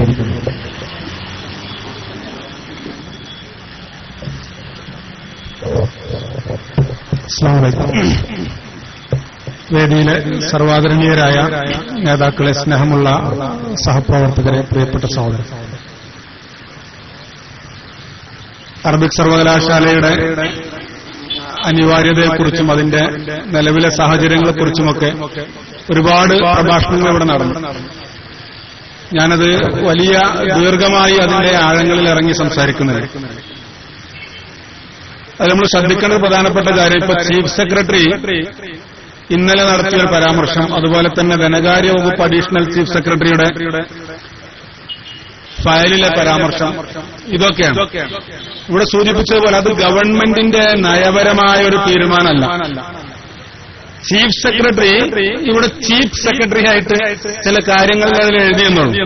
ഇത് ക്യാബിനറ്റിൽ വരും, മന്ത്രിസഭയിൽ വരും, അവിടെയാണ് നയപരമായ തീരുമാനമെടുക്കുന്നത്. ഒരു കാര്യത്തിൽ നമുക്ക് ഉറച്ച് നിൽക്കാം. ക്യാബിനറ്റിൽ ഈ കാര്യം വരുന്നത് ജനാധിപത്യ മുന്നണിയുടെ തെരഞ്ഞെടുപ്പ് മാനിഫെസ്റ്റോയിലെ വാഗ്ദാനമാണ്. അതുകൊണ്ട് തന്നെ നയപരമായ തീരുമാനം, ഫയലിൽ ആരെന്തൊക്കെ നോട്ട് എഴുതിയാലും അത് ക്യാബിനറ്റിൽ വരേണ്ട ഫയലാണെങ്കിലും മന്ത്രി തീരുമാനിക്കേണ്ട ഫയലാണെങ്കിലും ഒരു ഫയൽ താഴെ തട്ടിൽ നിന്ന് അത് വില്ലേജ് ഓഫീസിൽ നിന്ന് ചീഫ് സെക്രട്ടറി വരെ ഫയലിൽ എഴുതിയതിനെതിരായി ഉത്തരവിറക്കാൻ ജനാധിപത്യ സംവിധാനത്തിൽ മന്ത്രിക്ക് അവകാശമുണ്ട്. നയപരമായ കാര്യം ഗവൺമെന്റാണ് എടുക്കേണ്ടത്. ഈ കാര്യത്തിൽ ജനാധിപത്യ മുന്നണി രാജ്യത്തിലെ ജനങ്ങളുടെ മുമ്പിൽ വെച്ച ഇലക്ഷൻ മാനിഫെസ്റ്റോയിൽ പറഞ്ഞതാണ് അറബിക് സർവകലാശാല. അതുകൊണ്ട് തന്നെ ഇത് ക്യാബിനറ്റിൽ വരുമ്പോൾ ഗവൺമെന്റ് അതിന്റെ ഉത്തരവായി ജീവായി വരുമെന്നും സർവകലാശാല ഉണ്ടാകുമെന്നും നമുക്ക് ഉറച്ചു വിശ്വസിക്കാം. അല്ലാതെ കഴിയില്ല. എന്തുകൊണ്ടാണെന്നറിയോ? ഈ ഗവൺമെന്റ് ഉണ്ടാകാനുണ്ടായ സാഹചര്യം, രാഷ്ട്രീയ സാഹചര്യം അത് ക്യാബിനറ്റിലുള്ള എല്ലാവർക്കും അറിയാം. ഈ പറയപ്പെട്ട 2 മന്ത്രിമാർ എല്ലാവർക്കും അറിയാം. കഴിഞ്ഞ നിയമസഭാ തെരഞ്ഞെടുപ്പിന്റെ കാലഘട്ടത്തിൽ അച്യുതാനന്ദൻ ഗവൺമെന്റിനെതിരായ ഒരു ആന്റി ഇൻകംബൻസി ഫാക്ട് ഉണ്ടായിരുന്നില്ല. ഒരു ഭരണവിരുദ്ധ തരംഗം കേരളത്തിൽ ഉണ്ടായിട്ടില്ലായിരുന്നു. ഒരു UDF അനുകൂല തരംഗം കേരളത്തിൽ ഉണ്ടായിട്ടില്ല. അതുകൊണ്ടാണ് 2 സീറ്റിന്റെ ഭൂരിപക്ഷത്തിന് വന്ന UDF. LDF UDF തമ്മിൽ 2 സീറ്റിന്റെ മാറ്റം ഉണ്ടായിരുന്നു. എവിടെയാണ് പിന്നെ ജനാധിപത്യ മുന്നണിക്ക് വിജയമുണ്ടാക്കാൻ വേണ്ടി കഴിഞ്ഞത്? ഉമ്മൻചാണ്ടി മുഖ്യമന്ത്രിയായി VS പ്രതിപക്ഷ നേതാവായി മാറിയത് 10-20 സീറ്റോടുകൂടി ജനാധിപത്യ മുന്നണിയിൽ ശക്തമായ ഘടകകക്ഷി വിജയിച്ചു വന്നപ്പോഴാണ്. കഴിഞ്ഞ നിയമസഭാ തെരഞ്ഞെടുപ്പിന്റെ വോട്ടിംഗ് പാറ്റേൺ പ്രിയപ്പെട്ട ചീഫ് സെക്രട്ടറി ജിജീവ് തോംസൺ ആഫീസിലിരിക്കുമ്പോൾ ഒന്ന് പരിശോധിച്ചാൽ അറിയാം. കഴിഞ്ഞ നിയമസഭാ തെരഞ്ഞെടുപ്പിൽ ജനാധിപത്യ മുന്നണിയുടെ ഉഗ്രപ്രതാപികളായ നേതാക്കന്മാരൊക്കെ വളരെ കുറഞ്ഞ വോട്ടിന് 100 താഴെ വോട്ടിന്, KM മാണി സാർ 29,000 വോട്ടിന് ജയിച്ച സ്ഥലത്ത് 3000 ചില്ലാനം വോട്ടിന്, K ബാബു 25,000 വോട്ടിന് ജയിച്ച സ്ഥലത്ത് രമേശ് ചെന്നിത്തല 4,000 വോട്ടിനൊക്കെ കഷ്ടിച്ച് വിജയിച്ചപ്പോ ജനാധിപത്യ മുന്നണിക്ക് വോട്ടുകൾ ഒന്നാകെ ലഭിക്കുകയും ഭൂരിപക്ഷം ലഭിക്കുകയും ചെയ്ത് കേരളത്തിൽ ഈ ന്യൂനപക്ഷ സമൂഹം ഭൂരിപക്ഷമായ സ്ഥലങ്ങളിലാണ് ഇവരുണ്ടാക്കിയ ഗവൺമെന്റ്. അതിനുണ്ടായ കാരണം എന്താ അറിയോ? കേരളത്തിന്റെ ഇടതുപക്ഷ ജനാധിപത്യ മുന്നണിയിലെ വിദ്യാഭ്യാസ വകുപ്പ് MA ബേബി, കേരളം കണ്ട ആദ്യത്തെ മാർക്സിസ്റ്റുകാരനായ വിദ്യാഭ്യാസ മന്ത്രി MA ബേബി വിദ്യാഭ്യാസ മേഖലയിലെടുത്ത ചില തലതിരിഞ്ഞ നയങ്ങൾ, സെക്സ് എഡ്യൂക്കേഷനെ പോലെ ആൺകുട്ടികളെയും പെൺകുട്ടികളെയും ക്ലാസ് റൂമുകളിൽ ഇടകലർത്തിയിരുത്തണമെന്ന സർക്കുലർ പോലെ മതമില്ലാത്ത ജീവനെ പോലെയുള്ള അധ്യായങ്ങൾ അടിച്ചേൽപ്പിച്ച് ഇവിടുത്തെ മതസൗഹാർദ്ദത്തെ തകർക്കാൻ വേണ്ടി നടത്തിയ ശ്രമങ്ങൾ, സ്കൂളിന്റെ സമയക്രമം മാറ്റിയിട്ട് മദ്രസാ പഠനത്തെ താറുമാറാക്കാൻ വേണ്ടി ശ്രമമുണ്ടായപ്പോ ഒരു സമൂഹം ഒന്നടങ്കം ആ വിഷയത്തിനെതിരായി ഉയർത്തെഴുന്നേൽക്കുകയും ആ ഒരു കൂട്ടായ്മ ഉണ്ടാകുകയും ചെയ്തപ്പോഴാണ് ജനാധിപത്യ മുന്നണിയുടെ ഗവൺമെന്റ് ഇവിടെ വന്നത്. ആ ഗവൺമെന്റ് ആ തെരഞ്ഞെടുപ്പ് കാലത്ത് കൊടുത്ത ഇലക്ഷൻ മാനിഫെസ്റ്റോയിലെ വാഗ്ദാനം പാലിക്കാതിരിക്കാൻ കഴിയില്ല. ഇത് പറയുന്ന നമുക്കറിയാം. കേരളത്തിൽ സംസ്കൃത സർവകലാശാല കൊണ്ടുവന്നത്, കേരളത്തിൽ മലയാള സർവകലാശാല കൊണ്ടുവന്നത്, സംസ്കൃത യൂണിവേഴ്സിറ്റി വന്നത് എങ്ങനെയാണ്? 1991 ഐക്യജനാധിപത്യ മുന്നണിയുടെ തെരഞ്ഞെടുപ്പ് മാനിഫെസ്റ്റോയിലെ ഇലക്ഷൻ മാനിഫെസ്റ്റോയിലെ വാഗ്ദാനമായിരുന്നു. പ്രകടന പത്രികയിൽ പറഞ്ഞു, കേരളത്തിൽ UDF അധികാരത്തിൽ വന്നാൽ സംസ്കൃത സർവകലാശാല കൊണ്ടുവരും. E.T. മുഹമ്മദ് ബഷീർ സാഹിബ് കേരളത്തിന്റെ വിദ്യാഭ്യാസ മന്ത്രിയാകുമ്പോ കേരളത്തിന്റെ വിദ്യാഭ്യാസ മന്ത്രിയാകുമ്പോ ശ്രീ ശങ്കരാചാര്യ സംസ്കൃത യൂണിവേഴ്സിറ്റി കേരളത്തിലുണ്ടായി. ആ സംസ്കൃത യൂണിവേഴ്സിറ്റി കേരളത്തിലുണ്ടായപ്പോ ഇന്നലെ ചീഫ് സെക്രട്ടറി തൂക്കമൊപ്പിക്കാൻ വേണ്ടി പറഞ്ഞു സംസ്കൃത യൂണിവേഴ്സിറ്റി. എന്തിനാണ്? അതുകൊണ്ട് സംസ്കൃതം ഇന്ത്യയുടെ സംസ്കാരത്തെയും ഈ രാജ്യത്തിന്റെ പാരമ്പര്യത്തെയും ഓർമ്മിപ്പിക്കുന്ന സർവകലാശാല, സംസ്കൃത സർവകലാശാല ഉണ്ടായതുകൊണ്ട് കേരളത്തിൽ എന്തെങ്കിലും പ്രത്യേകിച്ച് വർഗീയമായ പ്രശ്നങ്ങൾ ഉണ്ടായതായി ആരെങ്കിലും ഇതുവരെ പറഞ്ഞിട്ടുണ്ടോ? ഒരു ഭാഷയ്ക്ക് ഒരു സർവകലാശാല ഉണ്ടായാൽ വർഗീയ പ്രശ്നം ഉണ്ടാകുമെന്ന് പറഞ്ഞു. എനിക്കിതിൽ വേറെ ചില സംശയങ്ങളുണ്ട്. എന്താ പറയുക? കേരളത്തിലൊരു പുതിയ വർഗീയ ധ്രുവീകരണം ഉണ്ടാക്കാൻ ഒരു മൂന്നാഞ്ചേരിയുടെ കളിയിലുണ്ടോ? അതിന്റെ സംശയം ശരിയല്ലെങ്കിൽ നമ്മളതിന്റെ പിന്മാറാം. മൂന്നാഞ്ചേരി കുട്ടനും മുട്ടനും തമ്മിൽ എടുക്കുമ്പോൾ ചോരൊരുക്കുമ്പോൾ നക്കിക്കുടിക്കാൻ വന്ന കുറുനരിയുടെ ബുദ്ധി ഈ പറയപ്പെട്ട സത്താർ സമരത്തിന്റെ പ്രസംഗത്തിൽ പറയപ്പെട്ട മന്ത്രിമാരുടെയും ചീഫ് സെക്രട്ടറിമാരുടെയും ഒക്കെ പേരുകൾ കൂട്ടിവായിക്കുമ്പോ ആ പേരുകൾ ഞാനിനി ആവർത്തിക്കേണ്ടതില്ല എന്നുള്ളതാണ് പറയാത്ത. കൂട്ടിവായിക്കുമ്പോ കേരളത്തിലൊരു വർഗീയതയുടെ ഒരു മൂന്നാം തീയതി ഉണ്ടാക്കി രണ്ടാളുകളെ തമ്മിൽ കൂട്ടിമുട്ടിച്ചിട്ട് അതിനാണോ സംസ്കൃത സർവകലാശാല എന്ന പേരപ്പുറത്തും അറബിക് സർവകലാശാല എന്ന പേര് ഇപ്പുറത്തും പറഞ്ഞിട്ട് ഇതിന്റെ നടുവിൽ നിന്ന് രക്തം കുടിച്ച് അതിൽ നിന്ന് എന്തെങ്കിലും നേട്ടമുണ്ടാക്കാമെന്ന ഫലഭൂഷ്ടമായ തലത്തോട് ബ്രിട്ടീഷുകാരൻ ഈ രാജ്യം ഭരിക്കുമ്പോ നിങ്ങൾ കളിച്ച കളിയാണത്. ആ കളിയിലൂടെ പലതും ആ സാമ്രാജ്യത്തിന്റെ കയ്യിൽ നിന്ന് പല അപ്പകഷ്ണങ്ങളും നിങ്ങൾ വാങ്ങിക്കും. കൂട്ടിയിട്ടുണ്ട്. ഈ കാലം ഏറെ കഴിഞ്ഞുപോയ ഈ സമയത്ത് അത് മാന്തി പൊളിച്ചെടുക്കാം എന്ന് ഞങ്ങൾ ആഗ്രഹിക്കുന്നില്ല. അതുകൊണ്ട് ഞാൻ അങ്ങോട്ട് പോകുന്നില്ല. അത്തരത്തിൽ ഒരു ശൃഗാലം ആരുടെയെങ്കിലും ഫലഭൂഷ്ടമായ തലച്ചോറിൽ ഉയർന്നു പൊങ്ങുന്നുണ്ടെങ്കിൽ അത് മനസ്സിലാക്കി ഈ രാജ്യത്തിന്റെ മതേതരത്വത്തെ, ഈ രാജ്യത്തിന്റെ മതസൗഹാർദ്ദത്തെ, കേരളത്തിന്റെ മഹിതമായ പാരമ്പര്യത്തെ തന്നിലെ കൃഷ്ണമണി പോലെ കപ്പുസൂക്ഷിക്കാൻ സജ്ജമായ ഒരു സമൂഹവും സമുദായവും സംഘടനയും ഇവിടെ ഉണ്ട് എന്ന ആസുര ജീവികൾ മനസ്സിലാക്കണം എന്ന് അതേക്കുറിച്ച് പറയാനുള്ളൂ. ഞാൻ വിശദീകരിക്കല്ല. സംസ്കൃത യൂണിവേഴ്സിറ്റി ഉണ്ടായപ്പോൾ ഇങ്ങനത്തെ വിവാദമൊന്നും ഉണ്ടായിട്ടില്ല. ആ സംസ്കൃതത്തിന് സർവകലാശാല കൊണ്ടുവന്ന മലയാള സർവകലാശാല നമ്മുടെ ജില്ലയിലെ തിരൂരിൽ മലപ്പുറം മലയാള ഭാഷയുടെ പിതാവിനെ പറ്റ മണ്ണാണ്. അതുകൊണ്ട് മലപ്പുറത്തുകാരൻ പറയുന്ന മലയാളത്തിന് ഒരു പൗരുഷമുള്ളത്. മലപ്പുറത്തിനപ്പുറത്ത് പറയുന്ന പല മലയാളത്തിന് സ്ത്രൈണമായ ഭാവം ഉണ്ടാകുമ്പോൾ മലപ്പുറത്തിന്റെ മലയാളത്തിന് പൗരുഷമുണ്ടാകുന്നത് ഇത് ഭാഷാപിതാവിന്റെ മണ്ണായതുകൊണ്ട് ആ ഭാഷാപിതാവിന്റെ മണ്ണിൽ തുഞ്ചത്ത് രാമാനുജൻ എഴുത്തച്ഛൻ സർവകലാശാല കൊണ്ടുവന്നത് ഐക്യജനാധിപത്യ മുന്നണിയാണ്, മുസ്ലിം ലീഗാണ്. കേരളത്തിലെ യൂണിവേഴ്സിറ്റികളൊക്കെ കൊണ്ടുവന്ന മുസ്ലിം ലീഗിന്റെ കാലത്താണ്. മുസ്ലിം യൂത്ത് ലീഗിനെ പ്രതിനിധീകരിച്ചത് പറയാൻ എനിക്ക് അഭിമാനമുണ്ട്. 56 നവംബർ 1 കേരളം ഉണ്ടായി. കേരളത്തിൽ ഒരു യൂണിവേഴ്സിറ്റി ഉണ്ടായിട്ടില്ല. തിരുവിതാംകൂർ മഹാരാജാവ് കന്യാകുമാരിയും നാഗർകോവിലും നാഞ്ചിനാടുമൊക്കെ തിരുവിതാംകൂറിന്റെ ഭാഗമാകുമ്പോൾ ഉണ്ടാക്കിയ യൂണിവേഴ്സിറ്റി ഓഫ് ട്രാവൻകൂർ, തിരുവിതാംകൂർ സർവകലാശാല അതിന്റെ ബോർഡ് എടുത്തിട്ട് യൂണിവേഴ്സിറ്റി ഓഫ് കേരള എന്ന് മാറ്റിവെച്ചു. മലപ്പുറം ജില്ലക്കാരനായ EMS നമ്പൂതിരിപ്പാട് കേരളത്തിന്റെ മുഖ്യമന്ത്രിയും പ്രമുഖ വിദ്യാഭ്യാസ വിദ്യാഭ്യാസൻ ജോസഫ് മുണ്ടശ്ശേരി കേരളത്തിലെ വിദ്യാഭ്യാസ മന്ത്രിയുമായി. കേരളത്തിലൊരു സർവകലാശാല ഉണ്ടായിട്ടില്ല. സോഷ്യലിസ്റ്റ് നേതാവ് പട്ടം താണുള്ള കേരളത്തിന്റെ മുഖ്യമന്ത്രിയായി. കേരളത്തിലെ സർവകലാശാല ഉണ്ടായിട്ടില്ല. R ശങ്കറിന്റെ ഗവൺമെന്റ് കേരളത്തിലുണ്ടായി. കോഴിക്കോട്ടുകാരനായ PP ഉമ്മർ പോയ കേരളത്തിലെ വിദ്യാഭ്യാസ മന്ത്രിയായി. കേരളത്തിലൊരു യൂണിവേഴ്സിറ്റി ഉണ്ടായിട്ടില്ല. 1967 സപ്തകക്ഷി മുന്നണിയിൽ CH മുഹമ്മദ് പോയ സാഹിബ് കേരളത്തിലെ വിദ്യാഭ്യാസ മന്ത്രിയായപ്പോഴാണ് ഈ മലപ്പുറം ജില്ലയിലെ തേഞ്ഞിപ്പലത്ത് കേരളത്തിലെ ആദ്യത്തെ യൂണിവേഴ്സിറ്റി നിർമ്മായ കർമ്മനാശ്രീ എന്നൊരു സംസ്കൃത ശ്ലോകത്തിന് താഴെ കാലിക്കറ്റ് യൂണിവേഴ്സിറ്റി എന്ന ബോർഡ് വെച്ച് പ്രവർത്തനം ആരംഭിച്ചത്.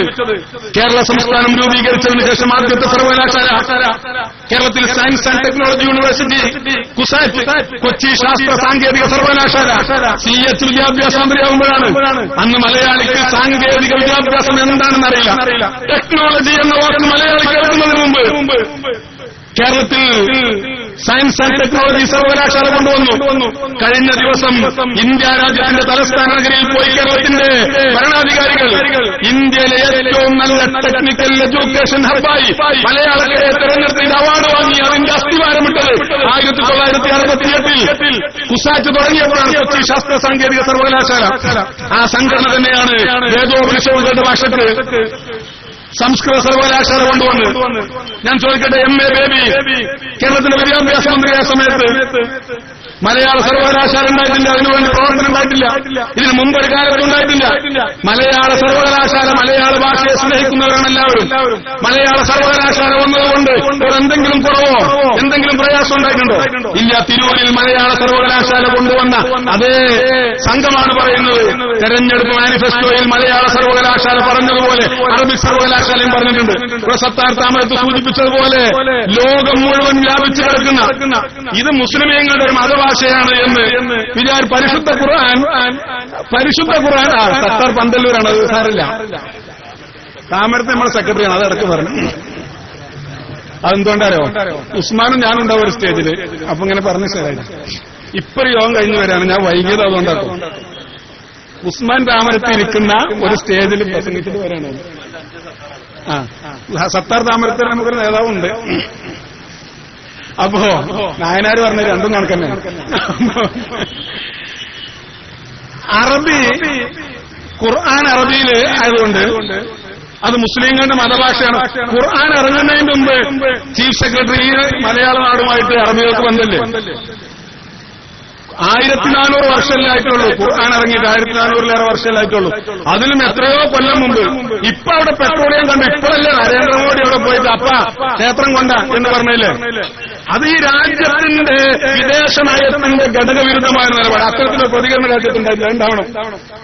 ഇന്ത്യക്കൊരു ഔദ്യോഗിക മതമില്ല. ഉണ്ടോ? ഇന്ത്യയുടെ പ്രധാനമന്ത്രി ഹിന്ദു മതത്തിന്റെ ആളാണ്. നാളെ EMS സാഹിബ് ഇന്ത്യയുടെ പ്രധാനമന്ത്രിയായാലും നേപ്പാളിൽ പോയിട്ട് പള്ളി ഉണ്ടാക്കാൻ സ്ഥലം ചോദിക്കാൻ പാടില്ല. ഇന്ത്യയുടെ പ്രധാനമന്ത്രിയാണ്. ഇന്ത്യയുടെ പ്രധാനമന്ത്രിയായിക്കൊണ്ട് മോഡിയോടെ പോകുമ്പോ അശോക് സിംഗാറോടെ പോകുമ്പോ ചോദിക്കാം, നമുക്ക് മനസ്സിലാക്കാം. കൊടുക്കും ചെയ്തോട്ടെ, അവിടെ അമ്പലം ആയിക്കോട്ടെയാണ്, നമുക്കതിന് വിരോധമൊന്നുമില്ല. ഒരേക്കർ സ്ഥലം UAE കിട്ടിയെന്ന് പറഞ്ഞാൽ ഇന്ത്യയിൽ 10,000 ഏക്കർ സ്ഥലം കിട്ടിയ മാതിരി. UAE ചെറിയ രാജ്യമാണ്. 92 ഡിസംബർ 6 450 കൊല്ലം ഹയ്യാല സ്വലാത്ത് നമസ്കാരത്തിന് വിളിച്ച ബാബരി മസ്ജിദിന്റെ തങ്കത്താഴികപ്പുടങ്ങളിൽ ഇടിച്ചു പൊളിച്ച് തകർത്തതിന്റെ പാപക്കറയുടെ കൈ നീട്ടിയപ്പോഴും ശേഷി വെച്ചുകൊടുത്തു ഒരേക്കർ സ്ഥലം അമ്പലം ഉണ്ടാക്കാൻ. ആ വിശാല മനസ്കത മനസ്സിലാക്കണം. മോഡി അസ്സലാമലൈക്കും മുസ്സലാം അറബി പഠിച്ചിട്ട് അവിടെ പോയത് ഇപ്പൊ പെട്രോൾ ദൃഹമാണ് കണ്ടെത്തിയതിനു ശേഷം.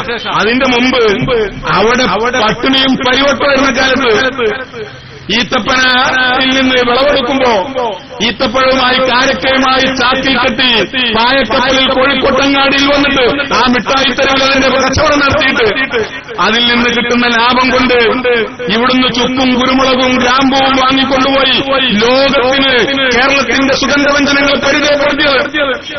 ജാഹിലിയ കാലത്ത് നടന്ന യുദ്ധത്തിന് പോലും കരുവാരക്കുണ്ടിൽ നിന്നുള്ള വാളുകൾ ഉപയോഗിച്ചിരുന്നു എന്ന് പറഞ്ഞ് എഴുതിയ ചരിത്രകാരന്മാരുണ്ട്. ഇമ്രുൽ ഖൈസിന്റെ കവിതയിൽ കേരളത്തിന്റെ ചുക്കിനെക്കുറിച്ചും കുരുമുളകിനെക്കുറിച്ചും ഗ്രാമ്പൂരെ കുറിച്ചൊക്കെ പറയുന്നുണ്ട് എന്നുള്ളത് നമുക്കൊക്കെ അറിയാവുന്ന. അപ്പൊ ആ കാലത്തുള്ള ഭാഷയാണ്, ആ കാലവുമായി ആ കാലത്തുള്ള ബന്ധങ്ങൾ. ഇത് ഇസ്ലാം വന്നതിന് ശേഷമല്ല. ഇപ്പോ അറബികൾക്ക് അവിടെ സൗകര്യമുണ്ടായപ്പോ ആ സൗകര്യം അവർ നമുക്ക് നൽകുകയാണ്. പിന്നെ വേറൊന്നും ഞാൻ ചോദിക്കട്ടെ, ഉണ്ട ചോറിന് നന്ദി കാണിക്കണമെന്ന് പറഞ്ഞല്ലോ അല്ലേ? നരേന്ദ്രമോദി പറയില്ലല്ലോ അറബി സർവകലാശാല വേണ്ട. നരേന്ദ്രമോദി പറയില്ലല്ലോ കിട്ടിയ അമ്പലത്തിന് നന്ദി കാണിക്കണ്ടേ? ഉണ്ട ചോറിന് നന്ദി കാണിക്കണ്ടേ? മഹാബലി പിന്നാന്ന് വന്ന് പോയിട്ടുള്ളൂ. മഹാബലി തമ്പുരാൻ കേരളത്തിൽ വന്നുപോയി. നല്ല തുമ്പപ്പൂ ചോറും നല്ല പൂക്കളവും പായസമൊക്കെ കൊടുത്തു. ഈ ചോറും ഈ പായസവും ഈ പൂക്കളവും ഒക്കെ മലയാളികളുടേതാണോ? മാവേലി ഊണ് കഴിക്കുന്നതിന് മുമ്പ് സൗഖ്യമാ എന്ന് ചോദിച്ചപ്പോ തൂഷണലിയിൽ നിന്ന് ചോറ് മാവേലിയോട് പറഞ്ഞ ആമാ എന്നാണ്. എന്തുകൊണ്ടാണ് മാവേലി സൗഖ്യമാന്ന് ചോദിച്ചാൽ സുഖമാണോ എന്ന് ചോദിച്ചാൽ മനസ്സിലാവില്ല എന്ന് മാവേലിക്കറിയാം. എന്തുകൊണ്ടാണ്? അരി തമിഴ്നാട്ടിൽ നിന്ന് വന്നതാണ്. പൂക്കളം തമിഴ്നാട്ടിൽ നിന്നും ബാംഗ്ലൂരിൽ നിന്ന് വന്ന് പൂവാണ്. മാവേലിക്ക് കൊടുത്ത പായസമേള DTPCയുടെ പായസമേള ഉണ്ടായിരുന്നു. DTPCയുടെ പായസമേളയിൽ ഒരു ദിവസം പോലും കേരളത്തിൽ വിളഞ്ഞ, കേരളത്തിൽ നട്ടുനനച്ചുണ്ടാക്കിയ ഒരു ഉൽപ്പന്നം കൊണ്ട് പായസം ഉണ്ടാക്കാൻ ജില്ലാ ടൂറിസം പ്രൊമോഷൻ കൌൺസിലിന് കഴിഞ്ഞിട്ടില്ല. മാവേലി കൊടുത്ത പായസമൊക്കെ അന്യ സംസ്ഥാനത്ത് വന്ന. പക്ഷെ എങ്ങനെ നമുക്കത് വാങ്ങാൻ കഴിഞ്ഞത്? എവിടെ നമുക്കതിന് പണം കിട്ടിയത്? ഇവിടെ സത്താർ പന്തല്ലൂർ പറഞ്ഞതുപോലെ, ശരിയായി, സത്താർ പന്തല്ലൂർ പറഞ്ഞതുപോലെ അറേബ്യയിൽ നിന്ന് വന്ന് അവിടുന്ന് വന്ന ആ പെട്രോ റിയാലാണ്, പെട്രോ ദിർഹമാണ്. ആ അറബികളുടെ വിശാല മനസ്സില്ലെങ്കിൽ ഓർക്കിപ്പോ നമ്മളെ തന്നെ ജോലിക്ക് വെക്കണമെന്നുണ്ടോ? നമ്മൾ അറബിന്റെ അവിടെ പോയി പണിയെടുത്ത് മുതലാളിമാരായിട്ട് ബംഗാളിനെ അവിടെ പണിക്കൊക്കെ തുടങ്ങി അല്ലേ?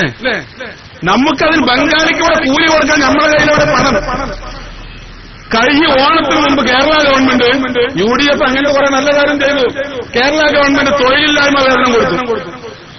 തൊഴിലില്ലായ്മ വേതനം വാങ്ങാൻ മുനിസിപ്പാലിറ്റിയും പഞ്ചായത്തിന്റെ മുമ്പിലൊക്കെ നീണ്ട ക്യൂ. ബെൻസിലും മേഴ്സിഡസ് ബെൻസിലൊക്കെ വരുന്നത്, ഇന്നോവയിൽ ഫോർച്യൂണറിലൊക്കെ എന്തിന്? ഈ 150 രൂപ മാസത്തെ വെച്ച് വാങ്ങാനേ. അവന് പണിയൊന്നുമില്ല. അത് പണിയെടുക്കുന്ന ആരാ? പണിയെടുക്കുന്നത് ബംഗാളിയാണ്, ആസാമിയാണ്. ഈ ആസാമിയും ബംഗാളിയും പണിയെടുക്കുമ്പോ ഇവൻ എങ്ങനെ ഈ കാറിൽ നടക്കുന്നത്? ഈ 150 രൂപ വാങ്ങാൻ 550 രൂപേന്റെ എണ്ണ അടിച്ചിട്ട് വന്ന് ഈ വിദേശ രാജ്യത്ത് നിന്ന് വരുന്ന. അപ്പൊ അവിടെ പോകുമ്പോ നല്ലൊരു ജോലി കിട്ടാനല്ലേ ആ ഭാഷയിലുള്ള പ്രാവീണ്യം വലിയ ഉപകാരമല്ലേ? പൊന്നാര ചീഫ് സെക്രട്ടറി ഇത് മുസ്ലിം സമുദായത്തിന് ഇതിന്റെ ഒരു ആവശ്യം. കുറച്ച് മാസങ്ങൾക്ക് മുമ്പ് ഖത്തറിൽ ചെന്നു. ഖത്തറിൽ പോയപ്പോൾ അവിടുത്തെ ഗവൺമെന്റിന്റെ ഔദ്യോഗിക സ്ഥാനത്തൊക്കെ നമ്മളെ മലയാളികളായ കുറെ ആളുകളുണ്ട്. അത് ചെമ്മാട് ദാറുൽ ഇസ്ലാമിക് യൂണിവേഴ്സിറ്റിയിൽ നിന്ന് പഠിച്ചുപോയ കുട്ടികളാണ്. ഗവൺമെന്റിന്റെ അരക്കായിന്റെ മുടക്കിൽ എങ്ങനെ വേണമെങ്കിൽ നമ്മൾ അങ്ങോട്ട് വരാം. അതുകൊണ്ട് ഈ സമുദായത്തിന് അറബി പഠിക്കണമെങ്കിൽ അങ്ങനെ തെറ്റിദ്ധരിക്കേണ്ടത് നിങ്ങളെ പഠിപ്പിക്കാനാണ്. ജിജി തോംസന്റെ സമുദായത്തിന് പഠിപ്പിക്കാനാണ്. നിങ്ങൾ വെറുതെ തലയിൽ മുണ്ടിട്ടിട്ട് വൈകുന്നേരം കോട്ടയത്തെയും പാലായിലെയും ചെറിയ കോണിക്കൂടുകളിൽ നടന്ന സ്പോർട്സ് അറബി കോഴ്സ് പഠിക്കാൻ രാത്രി ആരും കാണാതെ തലയിൽ മുണ്ടിട്ട് പോകുന്നത് ബുദ്ധിമുട്ട് കണ്ടപ്പോ നിങ്ങൾ പഠിച്ചോട്ടെന്ന് കരുതിയിട്ടാണ് ചങ്ങന്മാരെ. നമുക്ക് ഇതിന്റെ ആവശ്യമില്ല.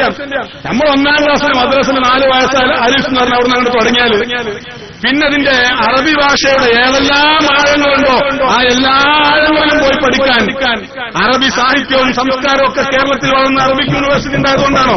അല്ല, ഇത് ഈ രാജ്യത്തിന് വേണ്ടിയാണ്, ഈ രാജ്യത്തിന്റെ പുരോഗതിക്ക് വേണ്ടിയാണ്, ഇവിടുത്തെ വൈജ്ഞാനികമായ ഉന്നതിക്ക് വേണ്ടിയാണ്. ലോകത്ത് വൈജ്ഞാനികമായ വലിയ മാറ്റങ്ങൾ ഉണ്ടാകുമ്പോ, ലോകത്ത് വലിയ വലിയ പുരോഗതികൾ ഉണ്ടാകുമ്പോൾ അതിന്റെ കൂടെ സഞ്ചരിക്കാൻ മലയാളികളെ പ്രാപ്തമാക്കാൻ വേണ്ടിയിട്ടാണ് അറബിക് സർവകലാശാല കൊണ്ടുവരുന്നത്.